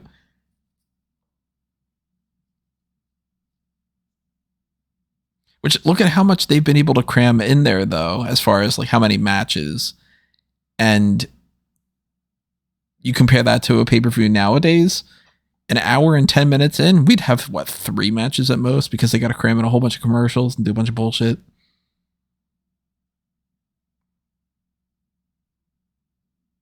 The OG poster for this event looks much better.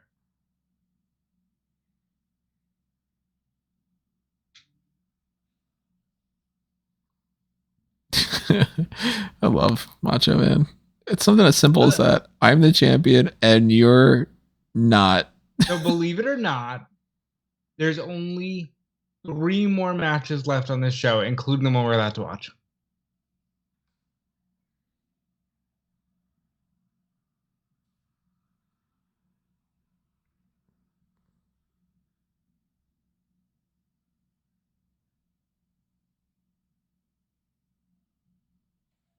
What a burn, the Macho Chicken.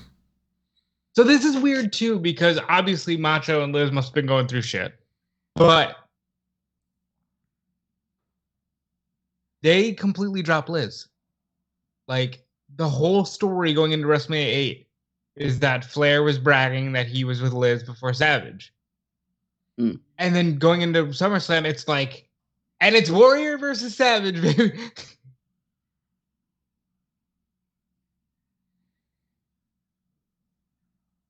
Off the top of my head, I'm not able to think of any. Is there a Ric Flair Ultimate Warrior match out there? No, probably not if Ric Flair has anything to say about it. Probably on a house show or something like that, but I don't think there's a recorded one out there. Even though this era Savage, in terms of attire, is full-blown, like, he's not confident, I love the gear. I wish one wrestler looked like Macho Man Randy Savage today.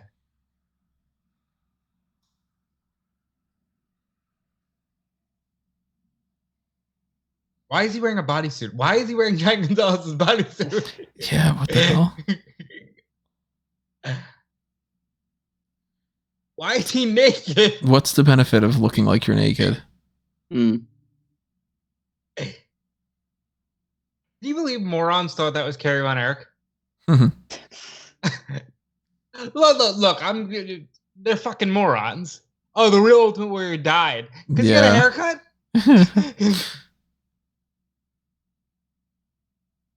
Can you imagine thinking that simply these days?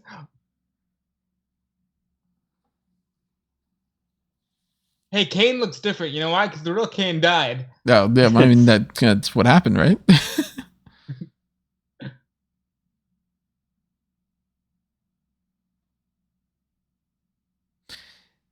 So we got the Mega Powers, we've got the Mega Maniacs. What other kind of mega combos could we make? Well, this team after this match would be known as the Ultimate Maniacs.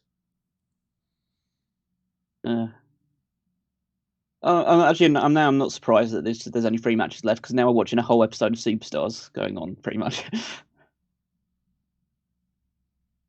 So when I was a kid, and I was like desperate to get my hands on anything from this era, this was always really cool to me, because like, okay, cool, now I know why they're fighting. When you're older and you've seen all this shit, it's not as cool.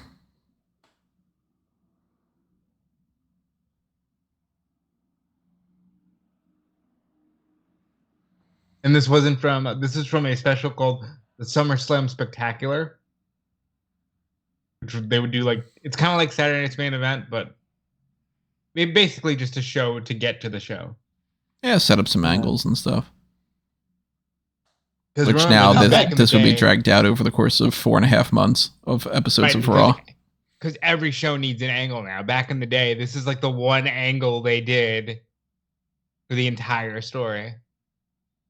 I don't mind them doing an angle for it. I don't know why they have to show us the entire thing. Like, what's the point of doing the special in the first place if you're just going to show the whole thing on the... That's how I feel about the video packages these days, where I'm like, man, you get rewarded by not watching Raw and SmackDown and all, because then you don't have to watch the terrible recaps over and over and over again and all. You just have to watch a 3-minute video package. Because surely by this point, you've decided you're buying the pay-per-view, or you're going to the show. So surely by this point, you either know you want to see the match. You don't need to know what the build up to the match was. Yeah. Yeah, this was a new format. They didn't really do much after. It wasn't the main event, brother. Please don't call it. I hate when they do that. Well, even back then, it's like, well, we've got 2 main events. It's like, just admit that you had no fucking plan on having Bulldog and Brett headline.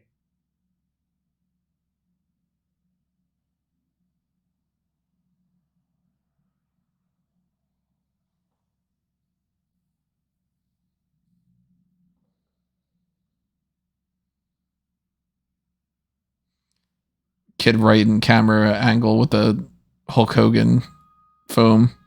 Yeah. You see that he's like, look at me. Look. Where's the Hulkster?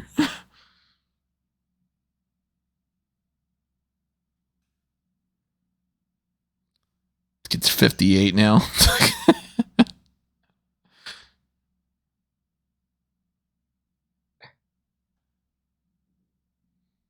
The Fink. Oh,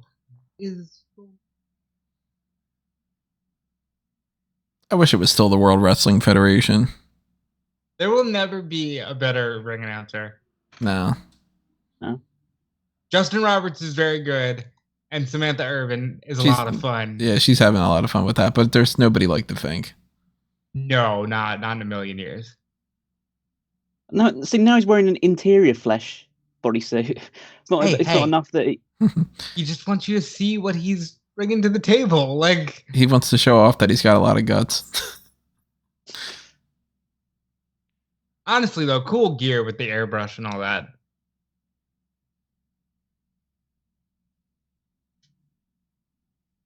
He's got like a British flag on his jacket as well.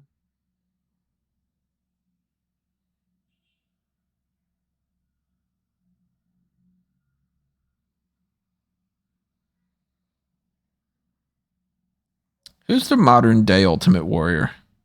No one.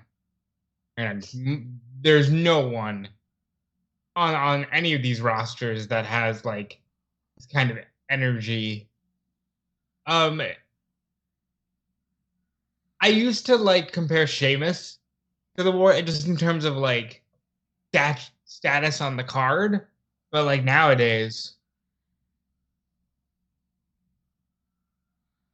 Yeah, I don't think anyone does that. Like, it's constantly as on as the Warrior was.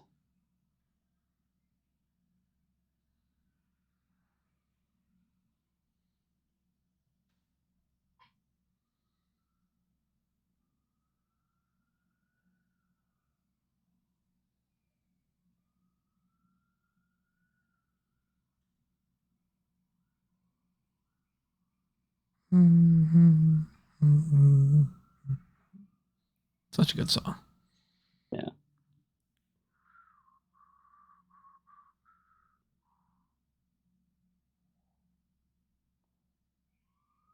Warrior's still going.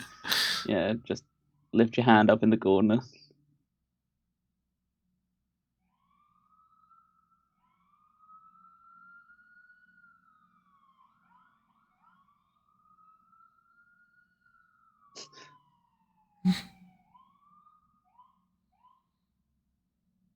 It is a decoy. This one's Von Erich. Yeah. I wish it was Von Erich with the match we're about to say. Well, to be fair, Savage has Warrior's best match. Yeah, Warrior's best match is against Savage at WrestleMania 7. Bar none. When your second best match takes place against Hulk Hogan, you're the problem. God damn, did Rick Rude try and get this guy to have some good matches, but just couldn't do it.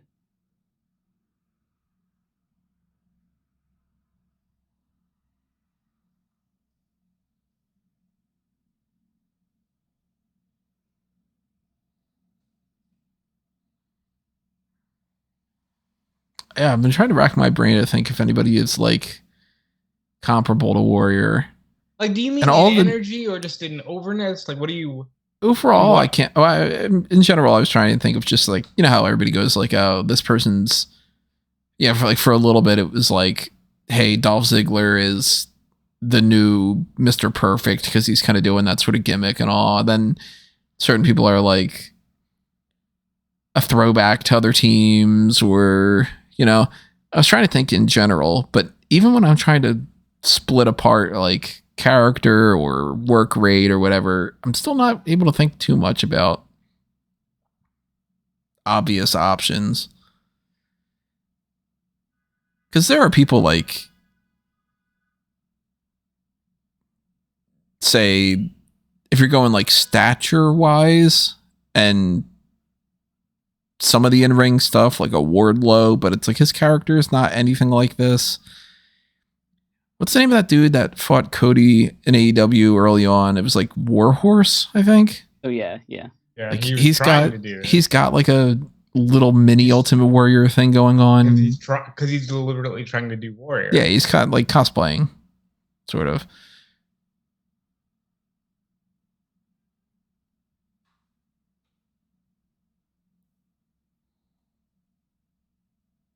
And I'm ignoring for anybody that's wondering, like, there's clearly people in the indies, I'm sure, are like trying to do this kind of shit, but that's what I was saying about Savage. Like, I'd kill for one wrestler to have just like the closest I can think of in that way is Cody.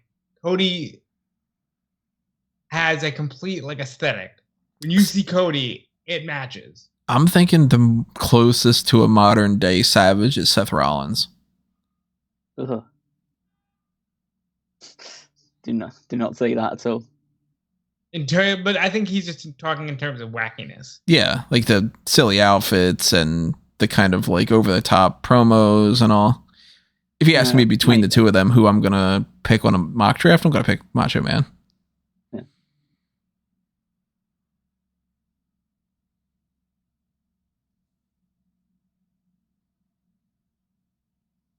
So the crowd is like way more is now like super invested into this compared to like the previous matches where they were just kind of like happy to be there. Now they've got a match they actually want to sink their teeth into.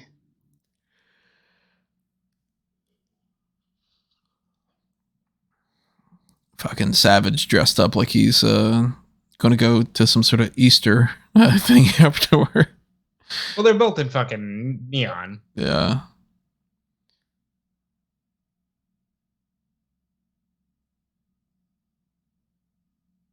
And Classic Warrior Savage spot. To my drop time?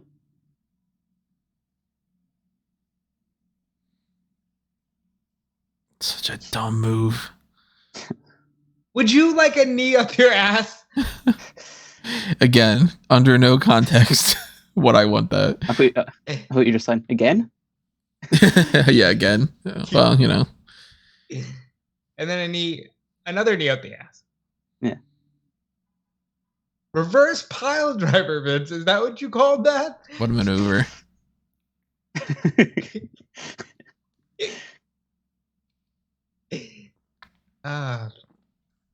Yeah, like you were saying earlier, in this sort of era, or even, 10 plus years ago, this would be these two and Flair in a triple threat. So that way you've got a definitive heel. These two can play tweener babyface, whatever you want to, whoever you want to root for. You got Mr. Perfect on the outside. He would be interfering. So that way somebody's kept busy. Like Warrior would be kept busy. And either you do the title change here with Flair winning, and actually maybe even like Savage is kept busy and you keep Warrior as the one that loses to Flair or something. But that's probably what they would do these days. Because how long is it after when Savage drops his belt? It's like a month, isn't it? Yeah.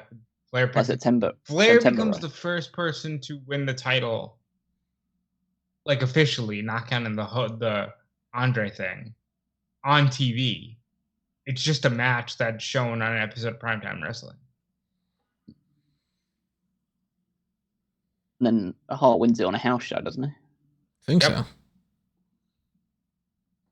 Not that long afterward, if I remember correctly.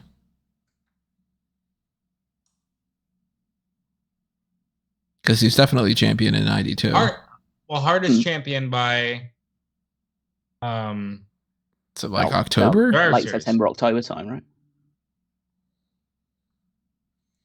Oh.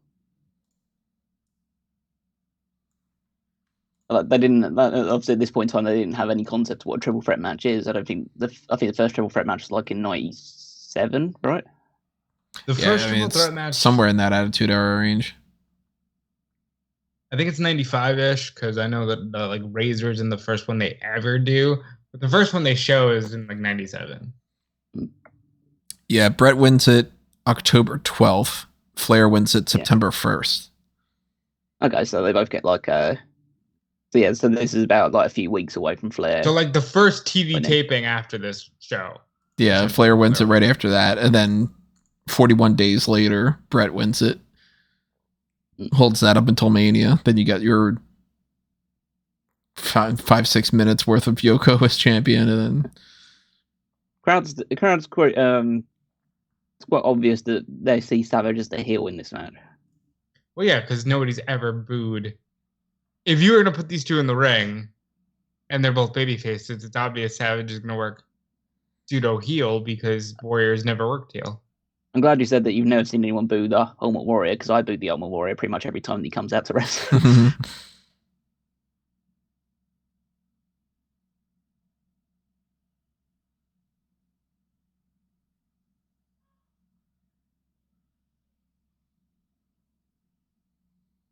So fun fact, like the next portion of the storyline also includes Razor Ramon.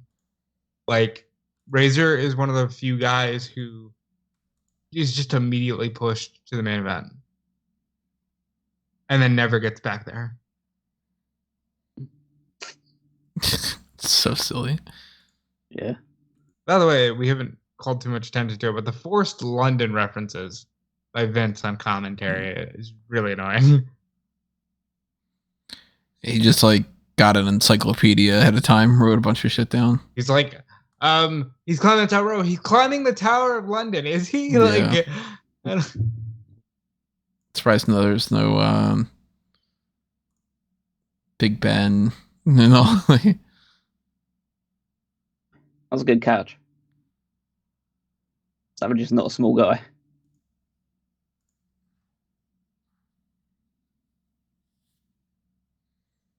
gotta give him credit. This place hasn't shut up since they hit the ring. Oh, they're stars. Of course they're stars. I know, but it's like it's so cool to see that. Like,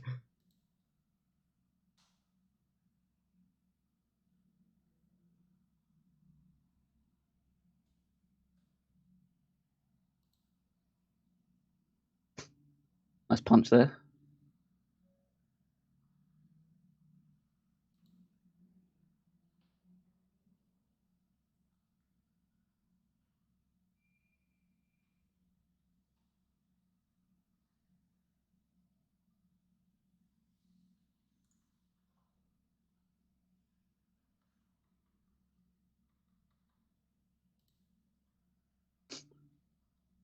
Have you seen me so intense, McMahon? Just asking how intense these guys are. Stop just Irish whipping him. Do something else. You've never had to work this long.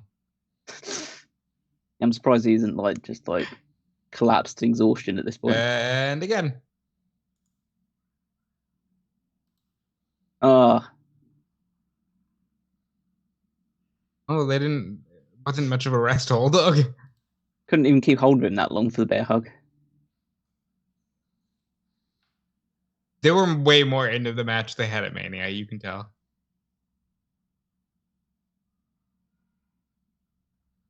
Grab chant for Warrior. Yeah. Clear you weren't born yet. I'd walk slam.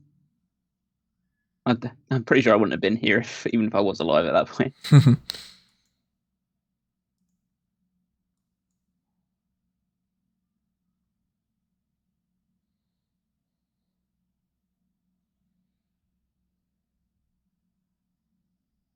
It really bothers me that Savage by WrestleMania is on commentary when he's WWF champion here. Yeah, it was a real mishandling of him around this time frame. Actually, everyone that's involved in this world title storyline has nothing to do with WrestleMania 9. But he used his mouth for a neck breaker. Yeah. It's throat. Yeah, it's the throat breaker. It's quite interesting just how things just transition so much. And that's why this is one of my favorite years. Because it's such a shift.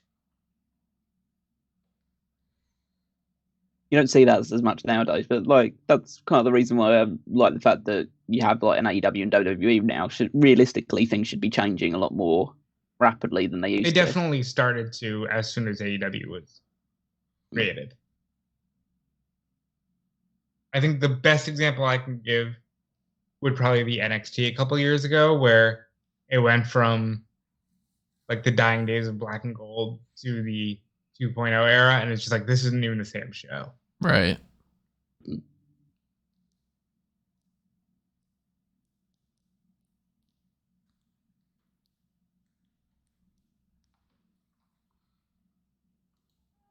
What's he doing?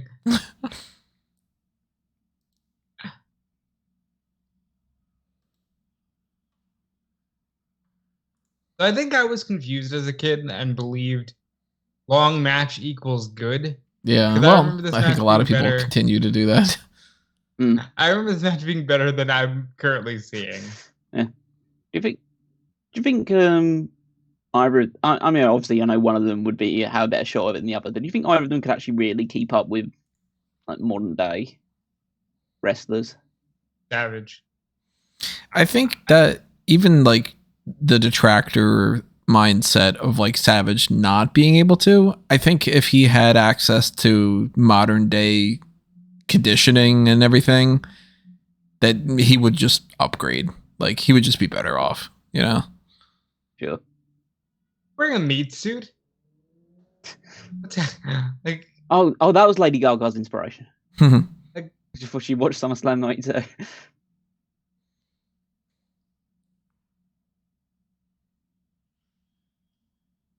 Warrior rarely had to sell in his career because he took one neck breaker and has not known how to sell the thing this entire match.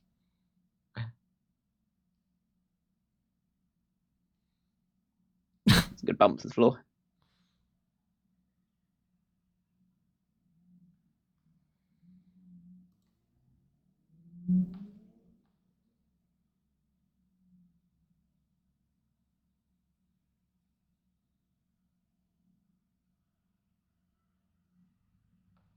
Unbelievable maneuver.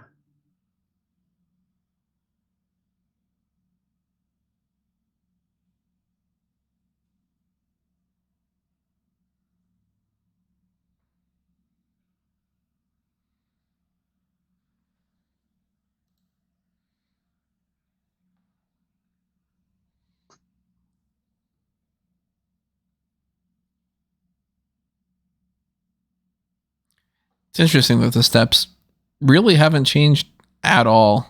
They just aren't blue. Yeah. Right. They're a bit bigger than they used to. They're wider, but like they're still the same metal grating, still the same little like inserts on the side. It's not like a completely different setup like how they have the security barriers look so different now. Yeah, surprised they're not all covered in LED lights now. Yeah, I would think that they would be doing something like that because the ring posts have changed, the aprons changed, the commentary tables are totally different, the barrier on the security side, that's different, Titantron, of course. Everything's changed except for the steps just being silver and a little bit wider. A while ago, they changed steps and the ladders to like just this like metallic color, and I've never been a fan of that. If they wanted to change the colors up, I'd be okay with that. Got a weird sunset flip. Yeah, it's pretty Warrior slow. doesn't know how to do anything. Like it's so clear, he just doesn't know how to do anything. Flair and Perfect walking down to the ring.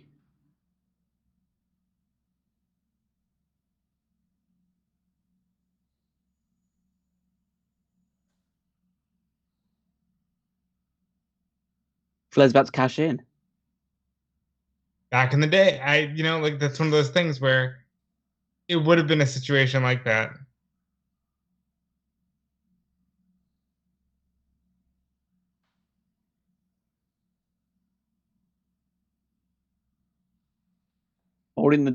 He's holding the dick.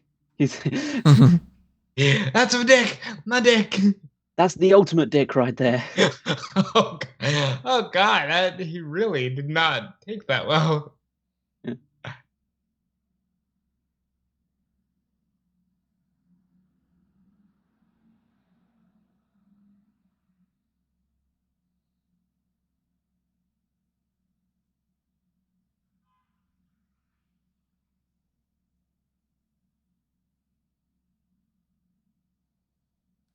Oh no, double cockline spot. Warrior, just stop moving for 5 seconds.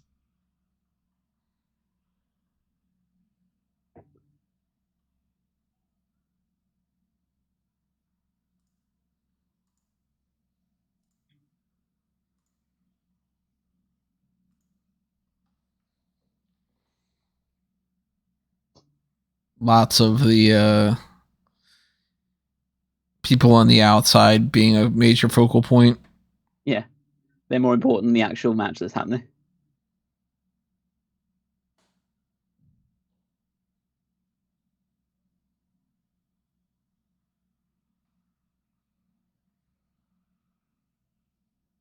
Yes, put him off the kick out. I like it. Yeah, that makes perfect sense, right? And then immediately get back to your feet like you weren't selling the injury in the first place. No. Oh.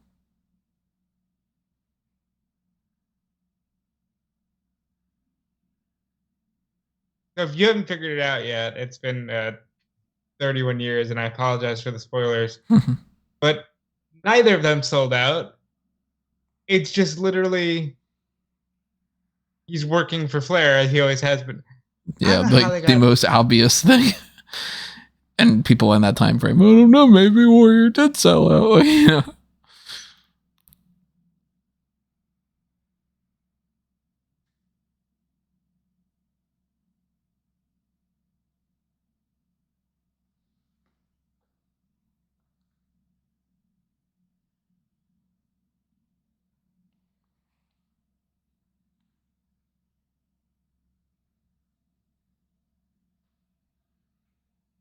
Surprised Flair's not messing around with his mouth.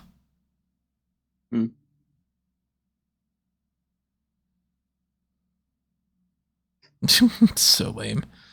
That's where Nia Jax got that move from. Somehow he did it safer. Who's the better worker? I was about to say. Now there you go. No, Nia Jax. Flair's doing the mouth thing. Maybe it's just a tick he has. I don't know. Now I'm gonna be looking at other Ric Flair videos. I don't remember that being a thing elsewhere. Hebner ref bump. Let's go.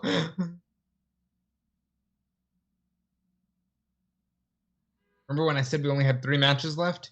You understand why? Yeah, this is going on for like, I don't know, it's like been a year of my life almost, it feels like.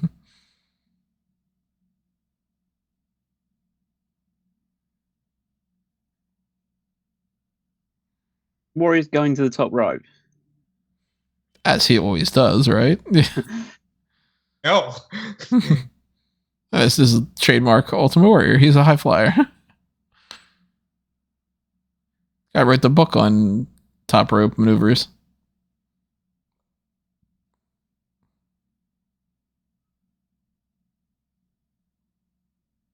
Raf.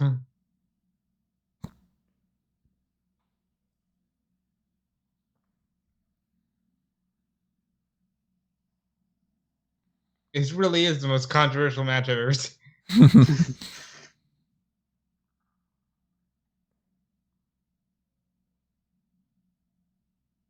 Could you believe in 4 years they'd be running vignettes about how old these guys are? Kind of, yeah. Well, I guess how old one of them is when the other one is going to enter the company again. Gonna come back to the company in 3 years' time. And they'll act like he's not old. Yeah. They'll bury Triple H with him. Powder?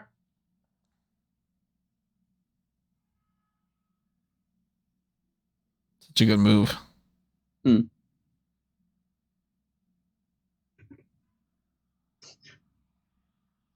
God. I hate how they block out where he's like, the WW title. Oh, no, I think he just cut himself off. Because they did WWF plenty of times on this. That's true, they did. At least I don't have to blur out these logos as much. What are they going for here?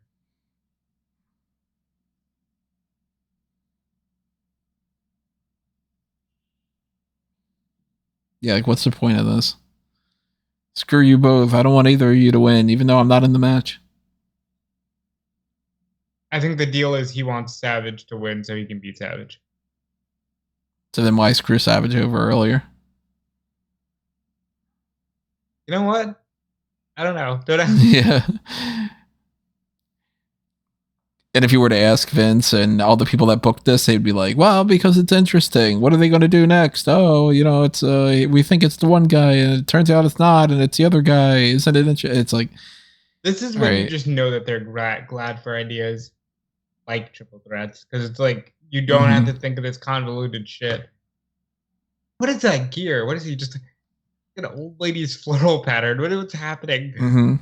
Yeah, he took this pattern off of his couch or something, like somebody's table in Florida in the 80s.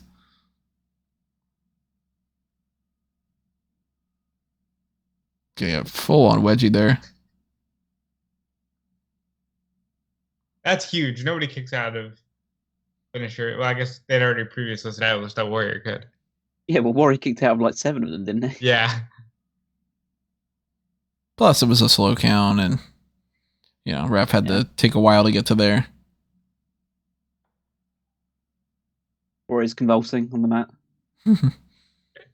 As one does. Daniel Bryan got that from. Daniel Bryan, the modern day Ultimate Warrior. Right?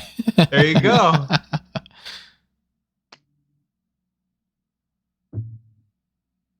Flair has a chair. There's a chair. Place to sit. That's not Flair to chair. It's not chair to Flair.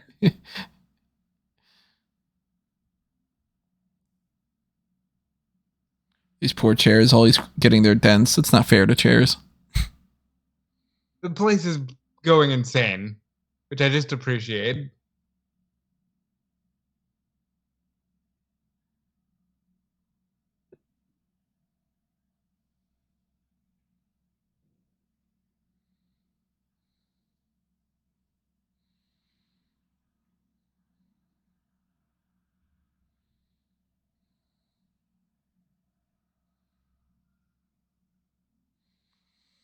For a character that's like supposed to be so bombastic and, you know, this powerhouse and all, I've never thought that Ultimate Warrior's finisher was halfway decent.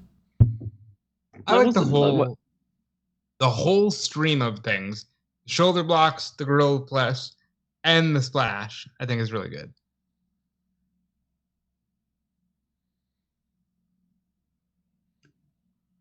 He should have had a running power slam or something.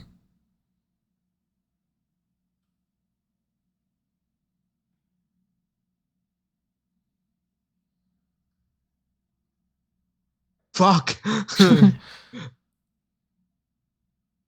All right, that's the best thing he's ever sold. If he just lays there, it's...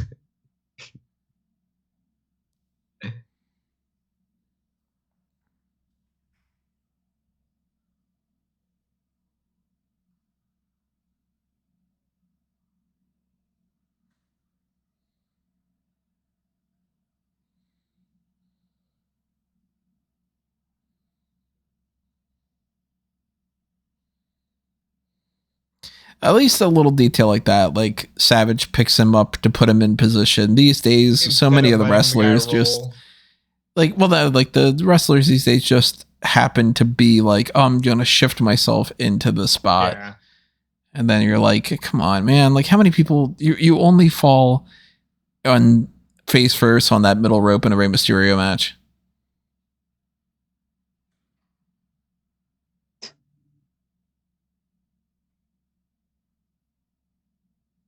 Why do you care?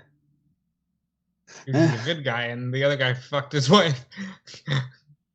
well, first of all, then why does he like pick a fight with them and then decide, okay, now I'm going to win. Now the referee's out the race. Well, no, he's thinking. Thinking. I'm thinking as I climb up the turnbuckle.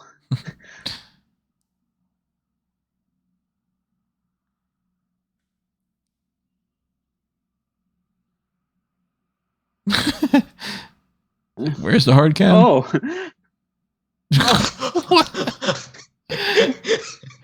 That was pretty bad. No, it wasn't. It was perfect. Hit him in the knee. That was perfect. It was Flair. Yeah, exactly. Yeah, Flair hit him in the knee. Why are you counting? You don't realize that the guy hit him in the... Super fast count, too. Yeah, no. They knew how to count to 10 back then.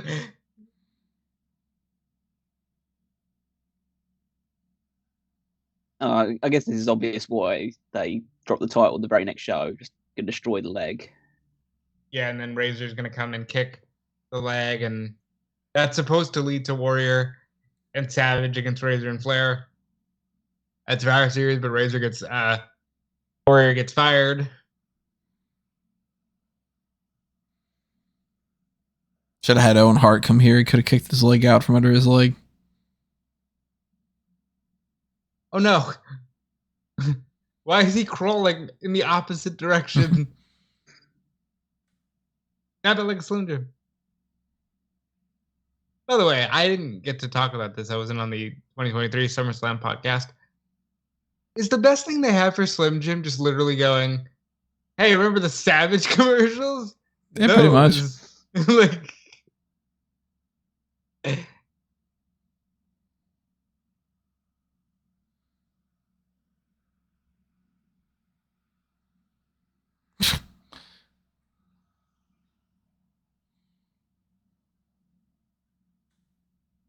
It's a fun angle. Match was too long. Yeah. Yes. Like, you know, those sort of expressions where it's like, it's a really great 15-minute match condensed down, like stretched out. Kind of like the Bloodline matches lately, where it's like, it's a fun angle. But it doesn't need to be 45 minutes long. Yeah. I'd say this falls into that category, but realistically, this was a fun 5-minute match stretched out into 30 minutes. Yeah. At least the Bloodline matches are fun 15-minute matches. No, the Bloodline last thing was, 35 or something? Yeah. I don't think I got 15 minutes of enjoyment out of the last Bloodline match. Let me double check to see how long that was. I know it's quite a while. It was a good 30. It was a good at least 33, 34 minutes, I think. 36:05. Oh, Jesus Christ.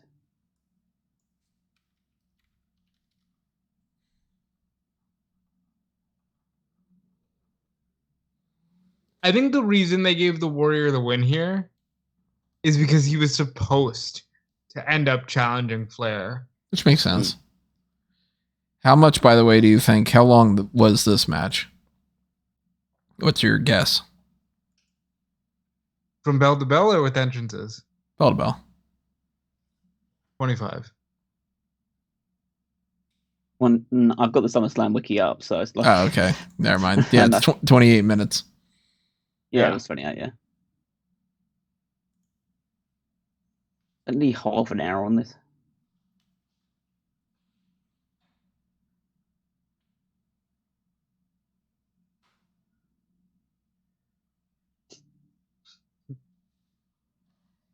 They're going to hand him the title, and then they're going to sing. They're going to hug aggressively. And then they're going to sing Sweet Caroline.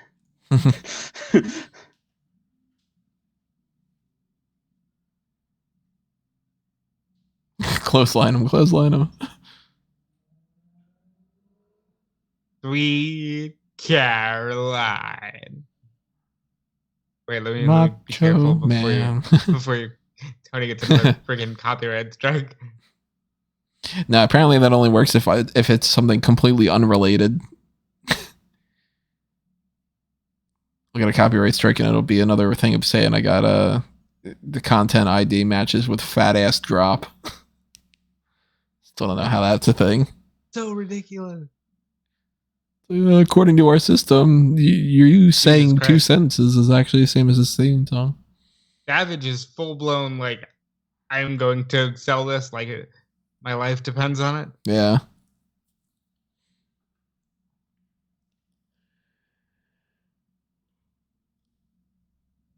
Each man appreciating each other. Yeah, you give him a little noogie there. Come on, Warrior, pick him up like Shawn Michaels picked up Sensational really, Sherri. It's not over yet, then stop calling it like it's been. Now we're cutting to black again, and we are back. How much time do we... Yeah, this took like 40 minutes off the pay-per-view. Mm-hmm.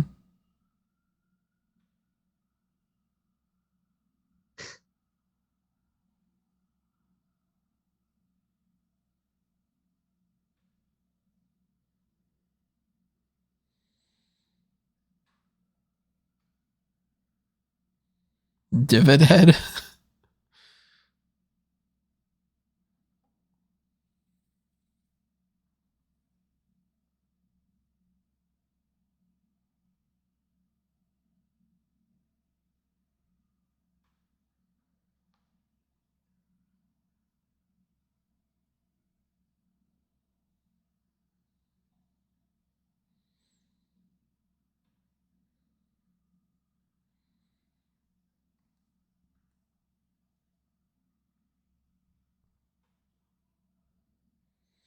Mean Gene's so good too. Mm. We need more Mean Genes. We need more Howard Finkel.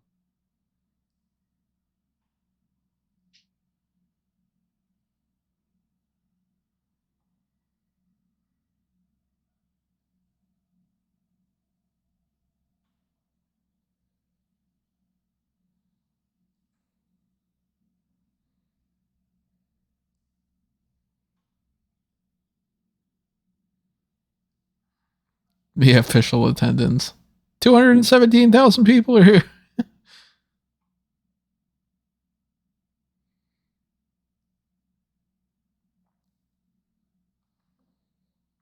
Oh, what a rush.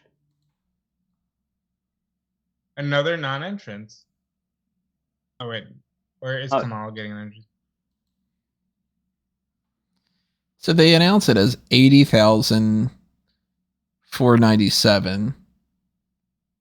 Or no, 80,355. What do you think that the announced number and the real number of All In is going to end up being? Oh, well, nothing's ever given me the indication that AEW fakes their numbers, so I assume they'll both be the same. Yeah, the announced number is going to be the real number. And right now it's close 80, to 81, 82. You know, I think they'll get up to 80, around about 82. I mean, they're over 80 now. I Still am a keep little weak. salty that like it doesn't feel like we're heading towards WrestleMania. The show's gonna deliver, but like I do wish that there was. It's not WrestleMania, is it? It's It a could be. one-off. It's but it's a one-off like show. But I know what Rob And means. Like it feels more like it could be Full Gear rather than a bigger show. You don't think that they're gonna try to do this every year? No, probably not. Because he's showing a penchant for just going back to the same places. And if if it goes really, really well, then maybe. I think they will definitely come back to the UK, but like, I don't know whether it will always be at Wembley Stadium. It's interesting how fast Undertaker becomes a babyface. Mm.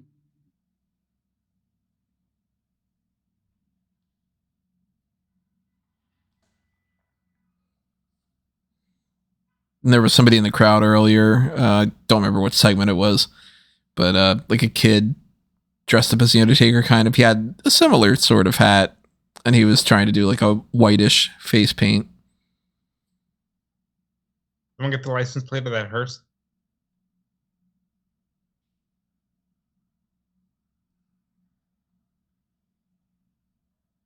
Kamala is such a racist character. Well, in WWE, no. He's they're gonna do a redemption arc for him. It'll be great. It's not racist at all. And I love that story of of him asking Jerry Lawler, "Why are you painting a banana on me?"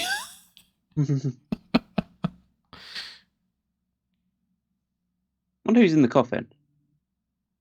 I don't even think they show the coffin. Look at these two kids. They're all serious. Dorks.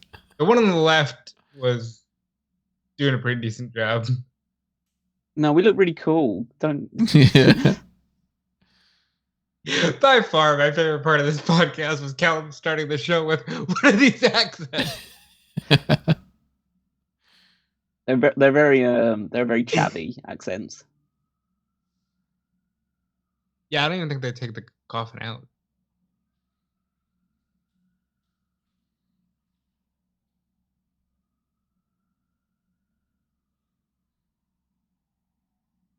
Vince McMahon officially saying on commentary that he thinks the Undertaker is going to kill Kamala in this match.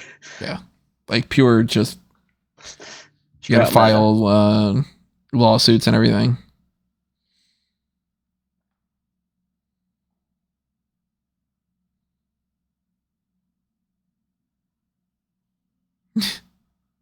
That man is not human. He is not a human being. He's a dead man. Kamala's not either. He's a Ugandan giant who is smaller than a lot of other people on the roster. Yeah, but he's a giant in Uganda because it's very, very small population. See, they don't even show Yeah, the the casket. hearse is just backing up. Yeah. Still, Even that's back a then, better they knew they did entrance not want- than some of the people that have been happening at WrestleMania the past couple of years. Like, I'll take that Back entrance over the then, they Becky were like- Lynch SUV. You're not walking out there, Undertaker. We're gonna get you Mhm. a hearse to glide on or whatever. This is full blown zombie Undertaker. Yeah. Mm.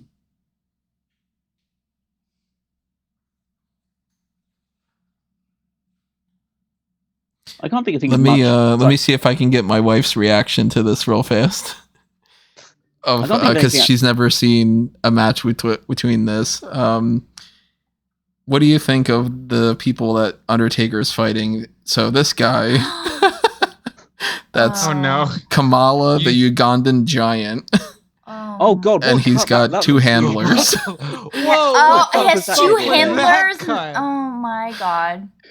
The one of them is like a like white guy that's like kind of I like, what would you say Wippleman's character He has is? like two like white things on his titties, and I mean These that's not are even like the stars. worst thing about. Oh, that's like stars. I thought they were hands.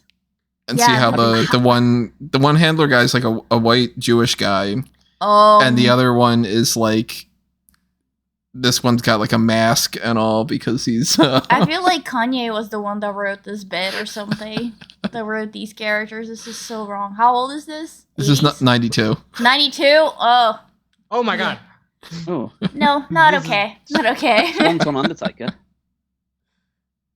Wippleman looks like he looks like the sort of like the trust fund guy that went to Africa once, found this guy, decided to bring him back. Yeah, that's pretty much. I always assumed that was what the character was about.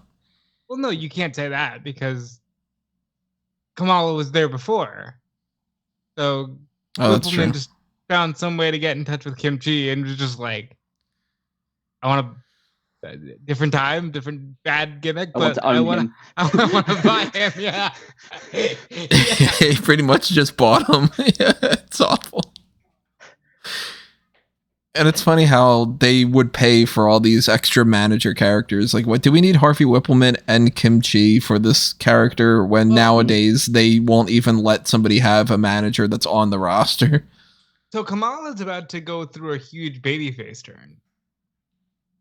Where like kids are gonna start being like, define huge. Yeah. The highest he gets is a title match on Raw against Shawn Michaels, but that's decent for this era. It's better chokes than any hit on Hulk Hogan. Because Kamala's a better worker.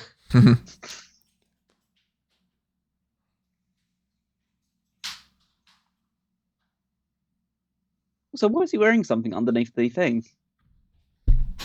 Well, even Ugandan Giant has... Ugandan Giant doesn't want his, his bits flying around. Bits flopping all over the place.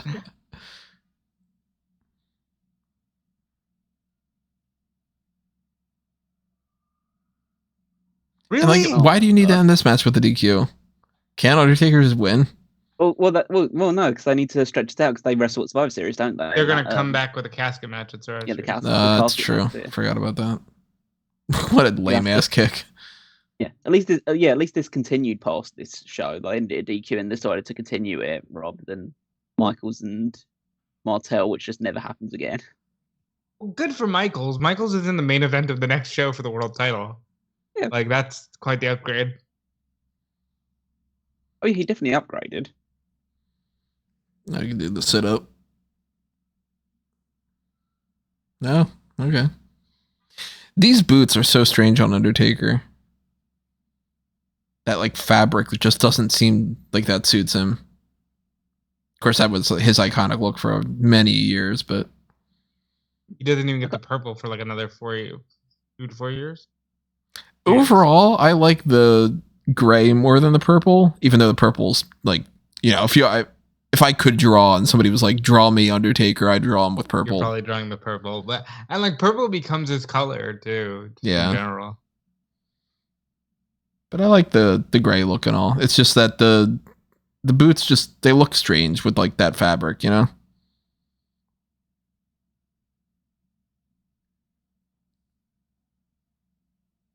I like the torn sleeve look.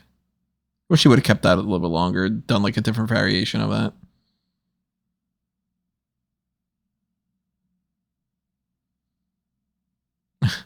That's good. That's good. I mean, like, he looks petrified. So yeah, falls down. They did a lot of bits on this show. That's very funny.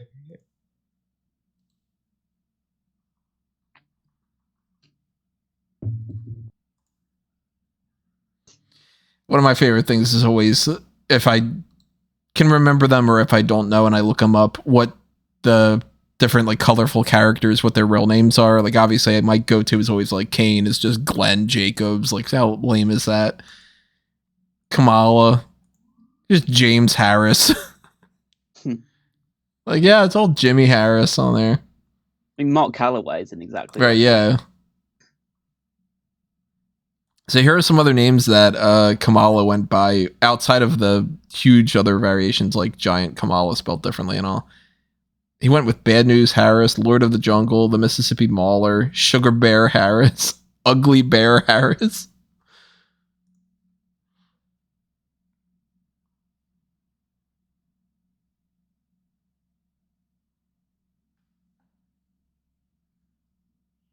That's right.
Just showed him flexing because Yeah, you can't even show him flexing. You have it tight on his face for it.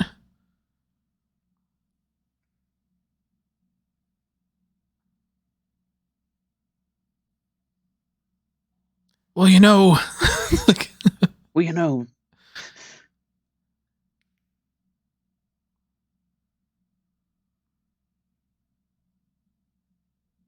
Mean Gene was really leading these. Mm-hmm.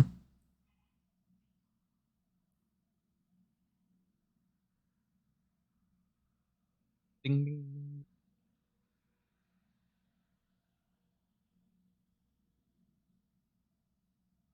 I couldn't stand having that much hair in my face. Oh yeah. I have very long hair, but I just I always pull it back past the fringe or whatever. So it's like I wouldn't be able to stand like that.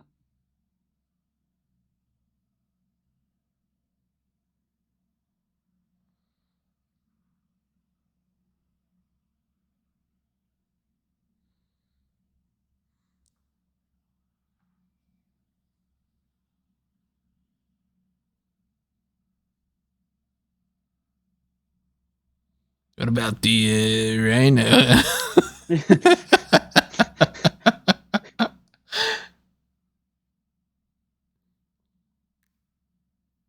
You think this was the moment where Vince goes, "Yeah, he can be world champion"? Like just like watching this promo, it's He's like got energy to it, you know. He's not stumbling over his words.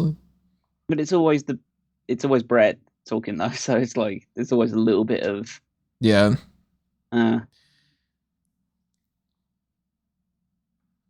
We're back on the black screen, and we're back again. What are we doing here? Why? The what? Why? what are these fucking people? So these Oh, okay. like a Highland group from like Balmoral Castle.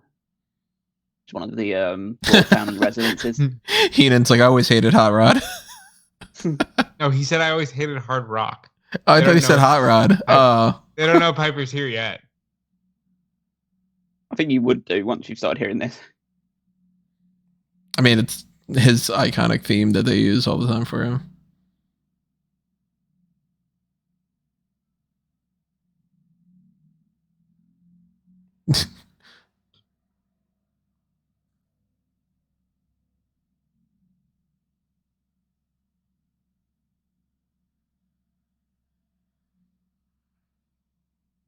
It's Sting. Yeah.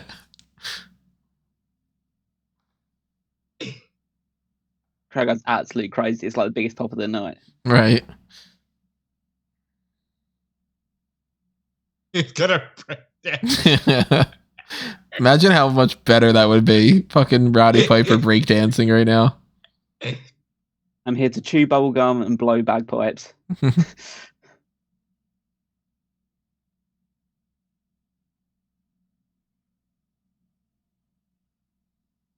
He's playing, kind of.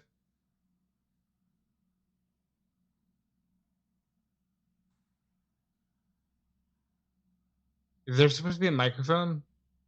Well, Might be a little I mean, louder. he's clearly not doing it at the right pace because of he's blowing at a different rate to what the music's happening. A crazy instrument. Yeah, like how did somebody create this fucking thing? It's pretty cool when you like think about the fact that like someone took the time to make this. Some of that stuff just doesn't make any sense. I mean, like, there's a lot of things in this world that, like, if you tell me to explain how a computer chip works, I'm like, it's fucking magic. I don't understand it. But, like, a cymbal, yeah, okay. You hit the thing and it makes the noise because of the reverb. But when you start getting into, like, the mechanics of a piano, or, you know, you switch up a little bit of the... Like, a violin isn't that much different from a guitar, and it sounds so different. You throw a bagpipe out there, I don't know, fuck that. Like, I would never have created that thing.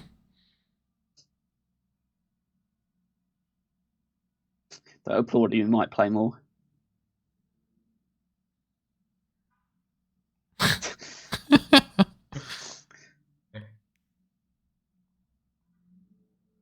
Oh god, we got to hear a Diana Hart promo now.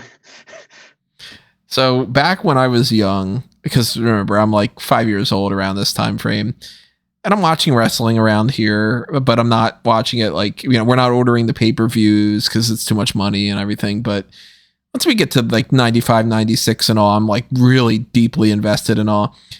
I remember thinking in that 96, 97 sort of range that Diana was one of the most attractive people that I could possibly see on television. For a little bit of time frame, I was like, man, she is beautiful. Yeah, like that John Cena rap thing from years ago. It just goes boobies.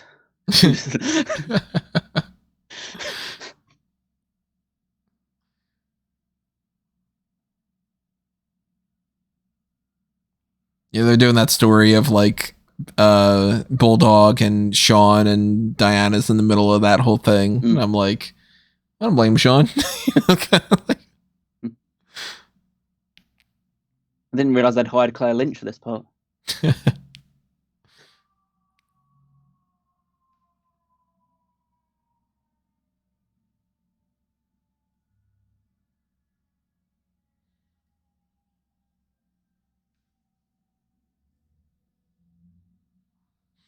That accent coming out there, that blonde.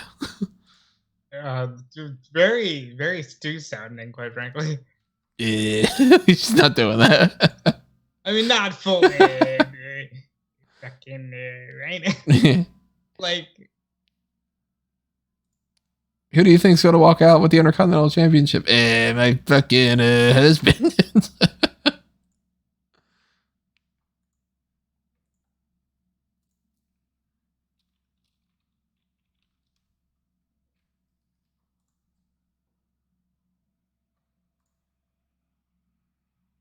What the fuck is this? It's like, I told you there were 3 matches left. Like, women have never gotten to the front line and battle alongside the husbands. Like, I get to be out here sitting in the front row while watching them do stuff. It's like I'm fighting alongside them. It's like, and thus began a real big trope that continues today of insisting on having the Hart family cut random promos all the time. Yeah. So I mentioned earlier about Undertaker, and you know, if you ask me to like picture Undertaker, I'm gonna picture the purple more. If somebody says picture the British Bulldog, do you picture this? Do you picture any other particular time frame? Because I go straight to like, go straight to the short hair. Short hair, wearing the outfit from like 97 Royal Rumble, kind of.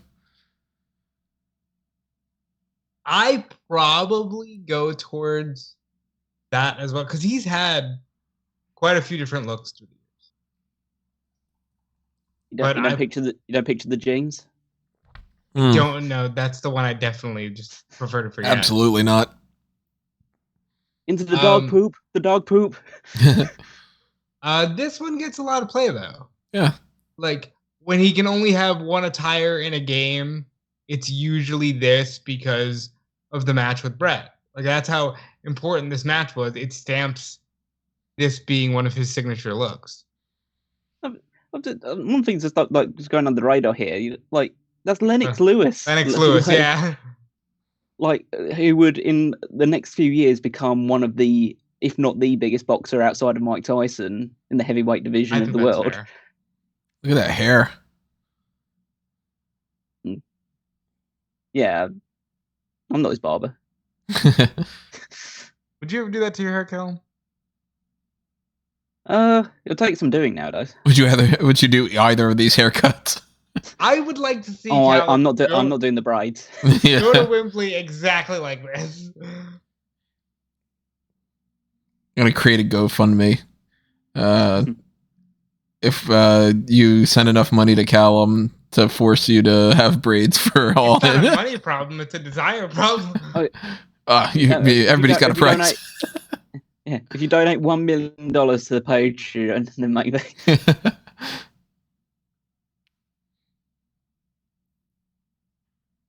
Never liked that brown championship. That brown belt's the doo-doo. And this was the first of many, many pay-per-view main events for Bret Hart. This music doesn't sound as like this version of the thing doesn't sound as good as like his later ones. Nah, that little ding, it doesn't hit as hard as that full guitar. He doesn't get the full guitar until almost near the end, right? I think it's like 95, 96. Does he have it by 94? By 94, does he have the full guitar? I'm not gonna go back and check now, but I'd be interested. I think at least in Royal Rumble 94, he's still using this. But he might. Pretty sure it's he might get by it. 95. He might get it later in by the 94. First in Your House, he's doing. It's the one that we all know today. Which is one of my absolute favorite entrance themes of all time. Crazy. The Intercontinental title wouldn't headline a pay-per-view in a singles match until I think was it the Ziggler thing? Was it Ziggler and Rollins? Oh yeah, that terrible Iron Man match. It should have been Ziggler and Miz. Yeah, they decided to go, what was it, Randy Orton and Bray Wyatt on that show? Randy Orton, no. That's right. Randy Orton and was it Bray Wyatt? Yeah. Harper comes back at the end. Yeah. Yeah. God, that's crazy. Because that was the first ever Orton Wyatt match.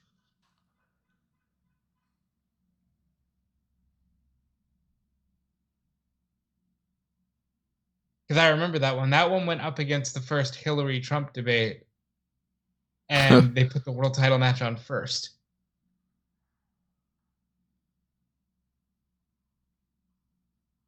Let's go. I really wish I could hear, because it's always that audible phrase, isn't there, that everyone repeats about this match. It's the moment, like a few minutes in, where something happens, and Davey just goes into Brett's ear and says, "Hitman, I'm fucked." Apparently, like it's right away. Like it's as soon as they look at each other, he's just like, "I'm fucked." Like, yeah, which is insane because look, this match is one of the best of all time. Yeah, this is in many ways the greatest carry job in wrestling history. I refuse to believe that story. Even though Brett's not one for lying, but I refuse to believe that he was that bad off. I'm sure he was pretty bad. I'm not saying he's like he didn't do anything, but like I imagine that Brett like talked him through every spot. Like Bulldog still had to do it, but I don't think he would be able to remember any of it.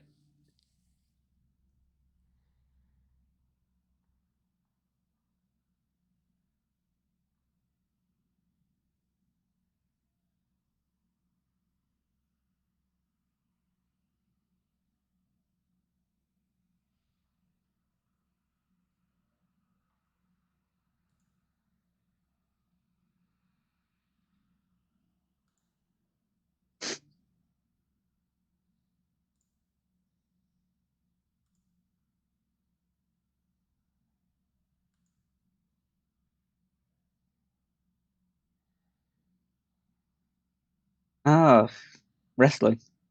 Feel like I haven't seen it for a while in this show. I always say when people talk about this match and they talk about the Savage Steamboat, if you want to understand the impact of those matches, watch the rest of the show.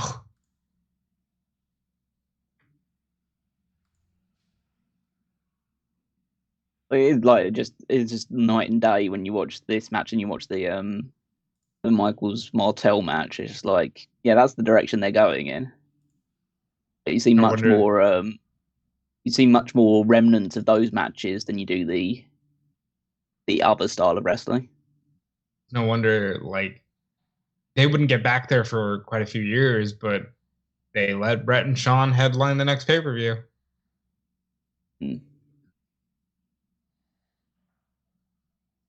I dare say All In is going to be much more wrestling heavy.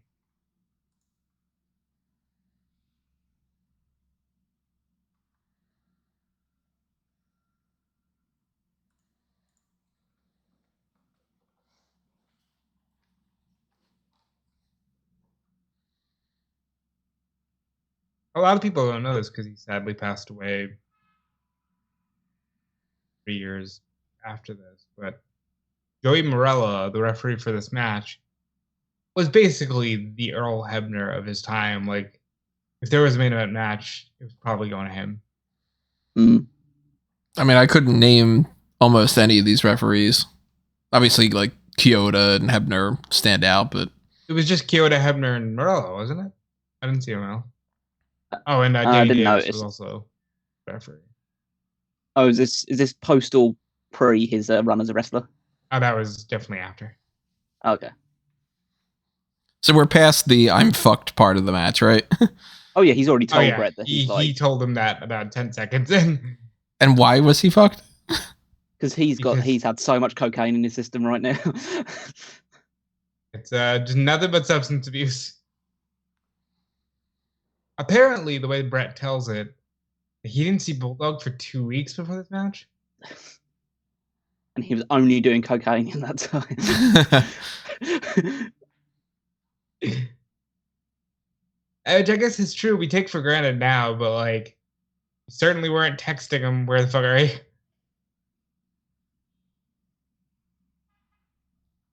Yeah, honestly, I like the fact that he is doing all this stuff while either high as a kite or coming down from one is pretty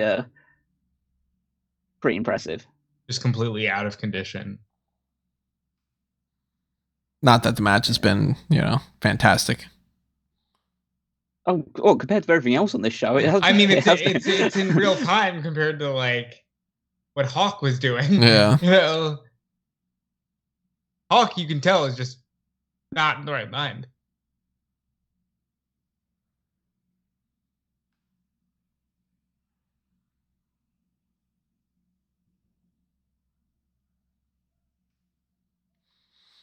I'm sure a lot of it is just like it's just natural instinct, isn't it? Like if you do stuff enough times, you just like your body will just attune to it. Yeah, muscle memory. You don't really have to think that much. Yeah, you don't really have to think that much while doing it.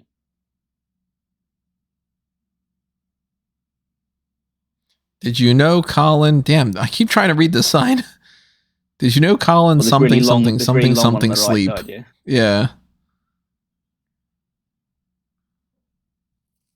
Poor life. Or kitchen sink knee. Thank you, Brett, for pulling up your knee pads. I hate when wrestlers just like leave their elbow pads and knee pads just dangling for the entire time. It's an Adam McCall thing, isn't it? It's one of my pet peeves in all of wrestling is I get so sick of people adjusting their tights while they're wrestling. Like when they take a bump and then they're just adjusting their tights constantly. It's like, get better fitting gear. Mm. Well, Ronda Rousey's not wrestling anymore. You're safe. Yeah, wear a belt. They're tights. Not tight enough.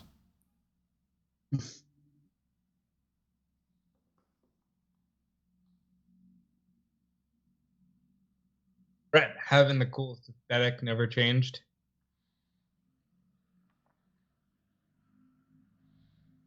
Yeah, he settled on this look pretty fast, and then was just like, that's it. Yeah. He added Ping to a it blank. for sure. Yeah, that'll be me.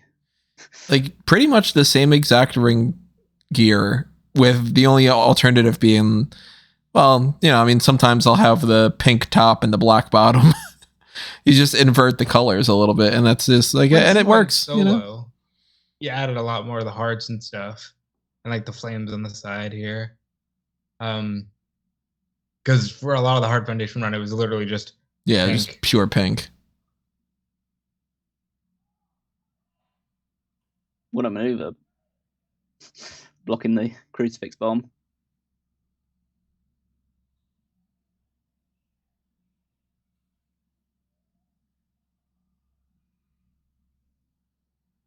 Turn away from their mouth. Like, I hate when they do that. He's eating his bride. Yeah, that's clearly what's happening. It'd be great if you put the microphone up and you just hear. Nom, nom, nom.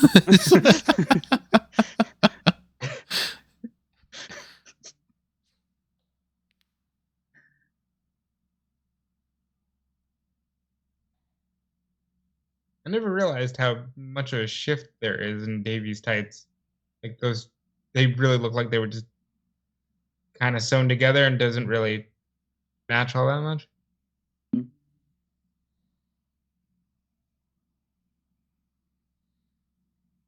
If you're wondering why I'm commenting on their gear and not the wrestling, I've seen this match a good 50 times. That's not an exaggeration.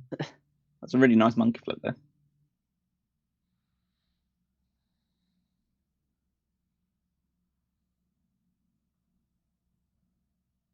Oh, he didn't take it forward. Yeah. Maybe he'll do it in this now one. He will. No, Not quite yet. we're just waiting for the Brett bump into the corner. Yeah. Yeah. He's gonna bulldog him here. This is a great looking bulldog on the bulldog.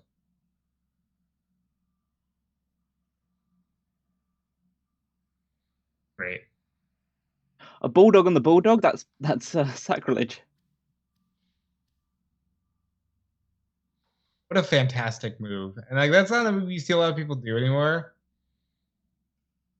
Yeah, they don't really do that, do they? No. It's not the kind of thing you think about until you're thinking, you know, like until you're forced to think about it, you don't realize how bulldogs like that don't happen anymore, do they? If they do, they're probably mostly in the women's division, I would think. Yeah. Or like a from behind face crusher, Chris Jericho style.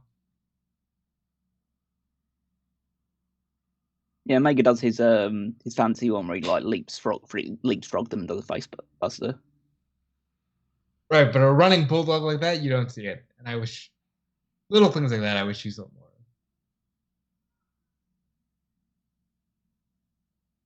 Somewhat partisan.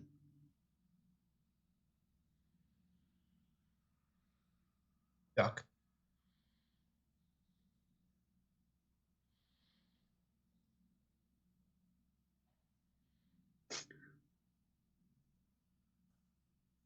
Now Brett claims, if this is the spot I think it is, that he like does some master work here to save both of them. Yes, it is. He does some master work. Yeah, because you're gonna see him dive onto Bulldog.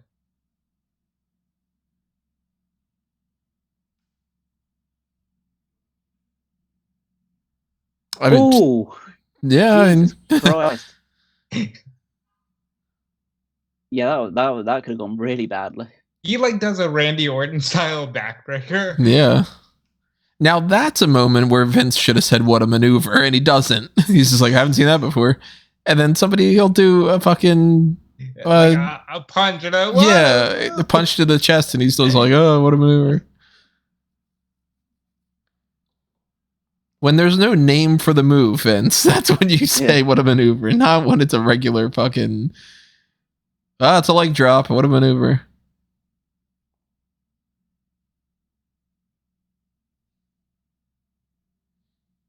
Dude with the horns having the fucking time of his life. Yeah. This is my moment. Are they saying Bulldog when he does that? Dude. Yeah, well, it's the traditional England chant where you go like clap, clap, clap, clap, clap, clap, clap, clap, England, and then just do that repeatedly for ages. I see. It's very football hooligan. Yeah, I wouldn't have chant. known that if I didn't. It's interesting that it's England because here that goes da, da, da, da, da, da, da, da, da, let's go more than anything else. Well, then Yeah. we're not going to say England over here, I don't think. Yeah, but I mean, like we don't have another specific variation. I bet it's just let's go. Well, yeah, but we've got enough patriotic chants. We've got the patriotic chant, the USA.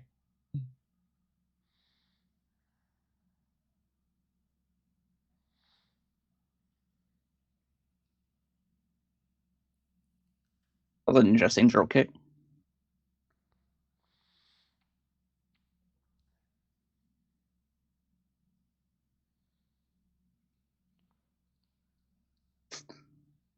All his neighbors. He lives near everybody. And Yeah.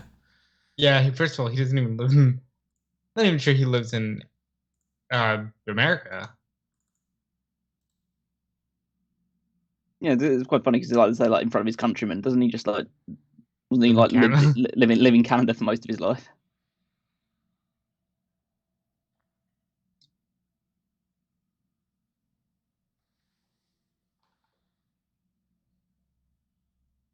What?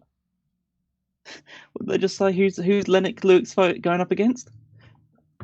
Razor Roddick, and I think Bobby Heenan says, "And Razor Ramon."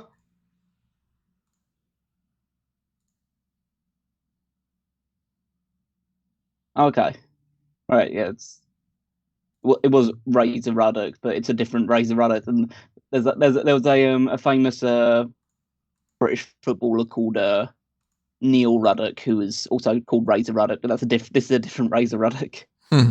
I was going to say, yeah, he's not fighting a Premier League footballer at a boxing match, I don't assume.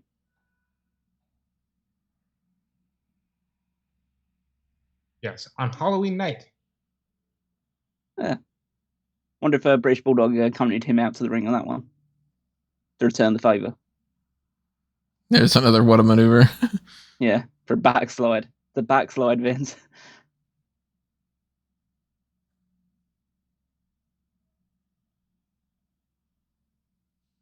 God, it's so hot that she keeps her face in the same position constantly. Is that doing it for you, Tony? He loves it. He gets so used to women not showing any expression. Really gets him going.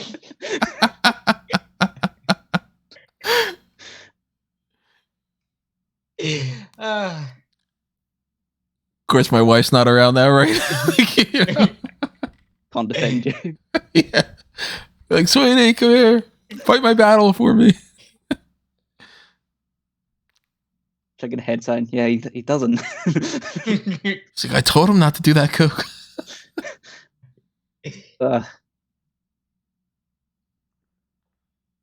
This crowd reaction's really elevating this. Like, they're so into it. This was the right call to end it on this. Red is Oh, super yeah, and- over. Bulldog is never going to be any more over than this moment. Oh, yeah, anything other than Bulldog winning would have been a big mistake for this.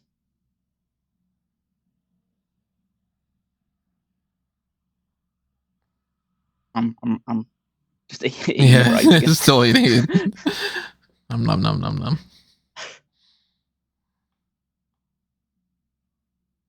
Much better than when Nailz applied earlier. Mhm. This Brett has 3 really good matches on pay-per-view here. The match with Michaels and a match with Piper at WrestleMania are also really good.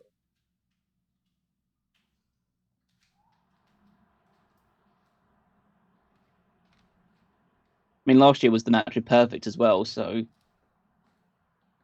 I'll say, big shock news. Bret Hart was a really good wrestler. I know.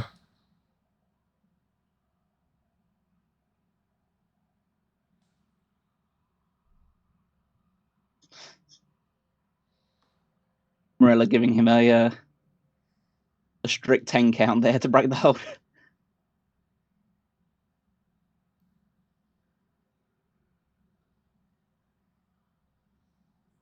Brother against brother-in-law. That's a weird family. I'm my own grandpa. I'm my own grandfather.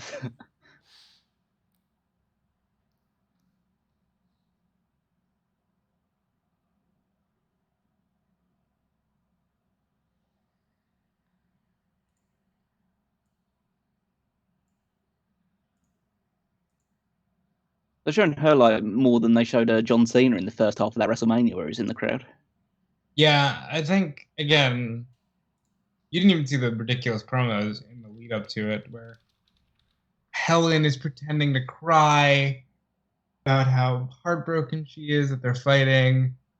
And Bruce is like, damn, that Bret Hart, he's got an ego, that Bret. And it's so bad, but like they would go back to this well. Always.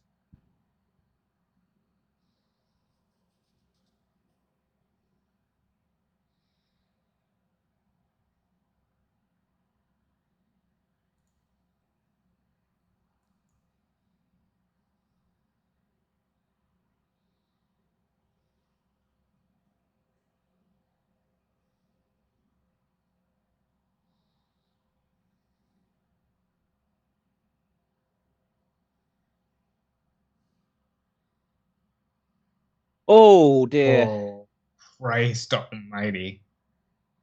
Yeah, that again could have gone horribly wrong.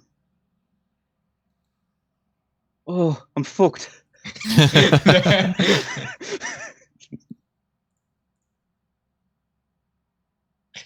There it is. Damn it. He's like, because of doing that movie, he's like, oh, it looks like Diana Hart's got a new sister. Do the thing, Bart. For real. Take the bump.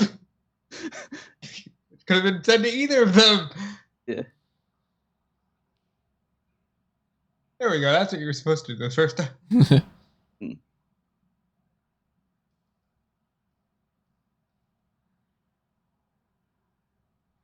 Did you know Colin does backflips when he sleeps? Holy shit. That's the fucking... Colin does backflips in his sleep. That's what it is. Good on Colin. Who the fuck is Colin?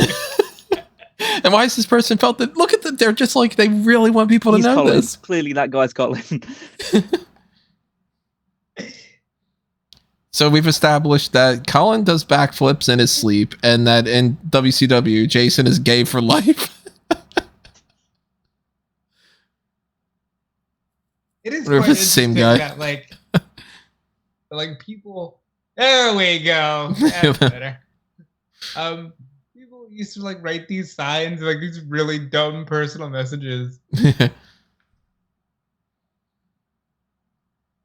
Probably went home for the next month. Like, did you see it? Did you? Yeah. Look how wide his eyes are. Like hit his system again.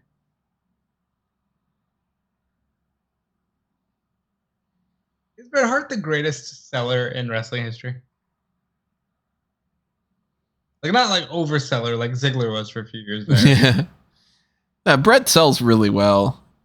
Yeah. Like, I mean, like, realistically, you always believe Bret is getting the shit kicked out of him. He always did a good job, too. If somebody worked on, like, his leg, he would not forget to be limping around and all.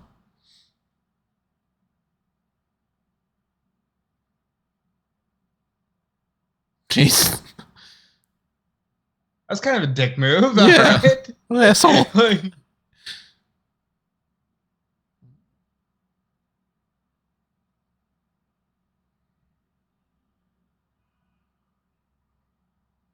Of course, I have a point there. I'm the king of England.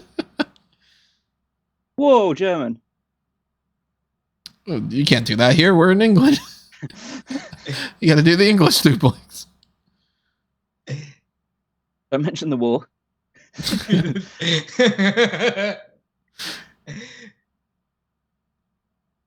Surprised that air horn hasn't gotten ran out of steam yet. Oh, this is when everyone loved the air horn. Oh, this is probably quite early on in the air horns kind of run, so. No, I mean just the one person doing that. Like it hasn't ran out of its juice. It's quite good though. Like they seem to have like the designated air horn guy, rather than just like everyone having an air horn. Which would be terrible. Superplex.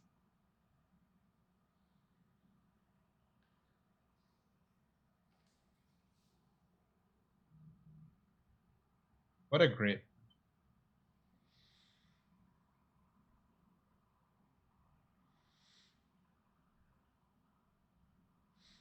This is about every wrestling move ever that's ever existed. Yeah. It's all happened here. Well, it's because Vince doesn't know who any of them are, so right, like, you can't tell. Like I said, like we don't see the double clothesline anymore. We've seen it 3 times in one show. Pay attention to this. This is one of the coolest. Like, Bret at this point is just setting up the sharpshooter any way he can, and this amazing. Sets up the sharpshooter from the floor.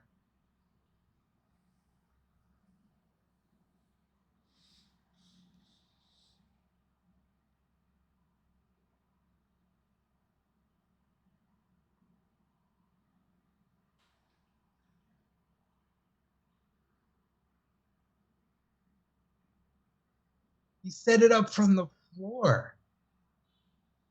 I know. I've seen people standing up that can't do sharpshooters nearly that well.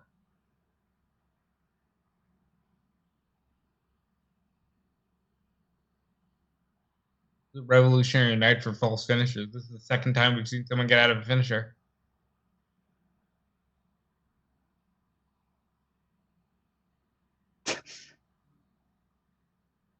And we're just about done.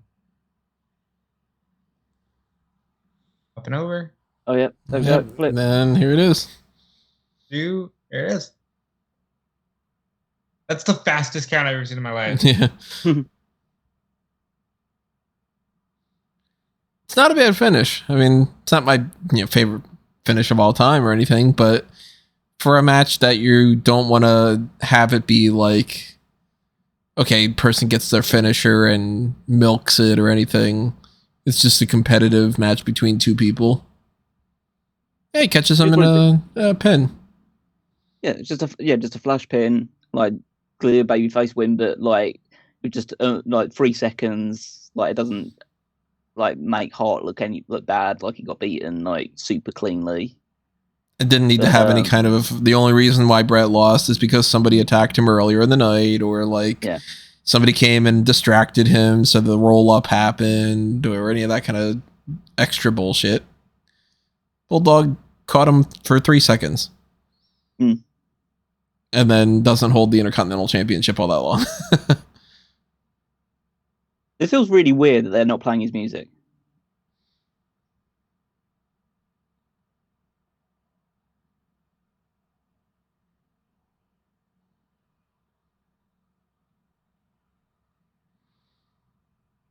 It is funny that even in an era like this, where Bret's firmly babyface, he's he's playing heel, like, and he knows that he's not just playing heel because he's in the UK, but like Bret's character was always a bitter asshole.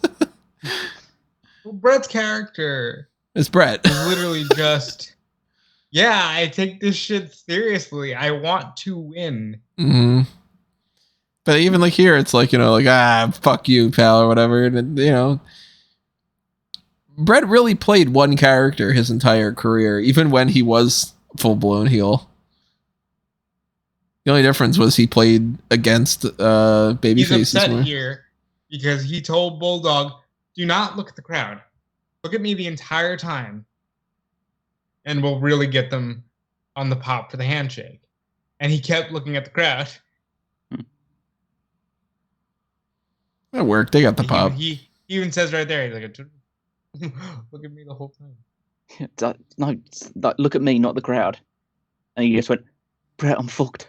I'm still fucked. Yeah, I'm still fucked. Man, would it have made any real difference to not look at the crowd? I don't guess think it's so. I'm fucked. Brett's like, I had to carry him through this whole match just like I'm carrying you right here.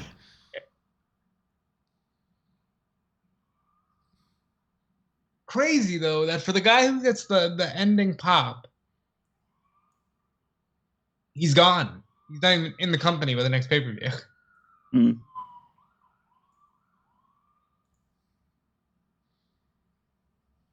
Good on Diana for knowing that she needed to be in the middle there. Yeah. Like he's only champion for like a month or two, isn't he? He Yeah, loses so it, he loses it October 27th. but That's on it, an yeah. episode of Saturday Night's Main Event that actually airs. On November 14th. Yeah, Yeah, because Michaels versus Brett is champion versus champion, right? Even though it's only for the. right. It wasn't supposed to be. He's supposed to defend at Survivor Series against the Mountie, but they just had him.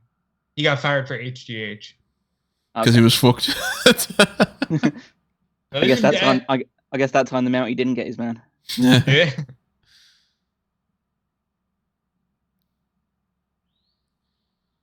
So now that you've finally watched SummerSlam 92, what are you thinking? It was a lot more fun just doing it with other people. Yeah. But yeah, I can't say that I really missed out too much. Is there anything that you genuinely feel like, I'm glad I saw that? I mean, the main event was fun, but I've kind of like already watched it beforehand. Michael's Martel had some fun spots in it. I can't say that I enjoyed the Savage Warrior match too much to make that, and like the constant interference in it didn't really help out either. And yeah, the Natural Disasters match with the Beverly Brothers was better than I was expecting. Rest of it, pretty interestingly. Yeah. The Coliseum home video version of this would have had another dark match, which they don't do anymore. Maybe there was like an intermission on pay-per-view, but there's a dark match in between the Taker match and the match we just saw, where it was Tatanka defeating the Berserker. And there's also 2 dark matches that take place before the show starts. Nothing that you really missed, but I think it's interesting that like a mid-show dark match, that's the kind of thing you just don't see. Well, that is SummerSlam 1992. Of course, let us know what you think by dropping your thoughts in the comments below. Tell us what you would like to see us do for the next Fannounce Table. There's no real 100% set plans right now for going back and doing anything in particular for this. I mean, we usually try to do a lot of, around Royal Rumble time, we do one of those. Around Money in the Bank, we usually do one of those. But now we're in that stretch of the year where, we're not going to be like, oh, let's go back and revisit Payback or, Fastlane or anything. But go back and watch Crown Jewel from that one. Right. Yeah, that one sucked. If you do want us to do something like that, though, not only should you let us know, but you can also directly sponsor that through the Pick Your Poison tier over there on Patreon or the YouTube channel membership, which we have one of those coming up soon. We're going to be doing a variation of Play the Game. It's inspired by Marco, so thank you for that. And we also are going to have the Darkcast for this month coming up pretty soon, too. We're maybe recording that tomorrow. So if you are on the Pick Your Poison tier, then you get access to the Darkcast. So it's all the more reason to be a part of that. And then when it comes to other things that are happening over the course of the next few weeks, we've got lots and lots of pay-per-view content coming up, including that AEW All-In event. We're going to get through our predictions and post-show and everything for that next week. So Wembley is going to, it's not the same stadium like we're talking about before, but we're going to revisit Wembley, and that's kind of the main reason that we're doing this. But yeah, if you do want us to go back and watch out some other pay-per-views and do some other kind of deep dives or do some ranking things, whatever it might be, I don't know. There's lots of variations we could do. Pick a Poison is the best way to do that. And make sure that you are following us on Facebook and Twitter. Make sure you are checking out everything else that's happening on smarkoutmoment.com or on fanboysanonymous.com. That's, of course, the Blue Brand, all the movie content and things about comics and video games and everything else outside of pro wrestling that you can find there. Go to fanboysanonymous.com for that stuff. Check out the YouTube, the Patreon, Facebook, Twitter, all that good stuff. the Blueprint Project content you can find over there as well.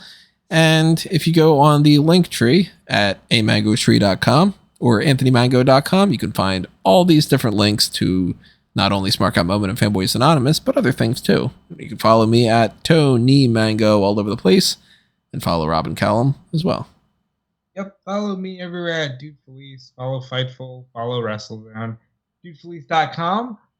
Yep, by the next time we do this, who knows?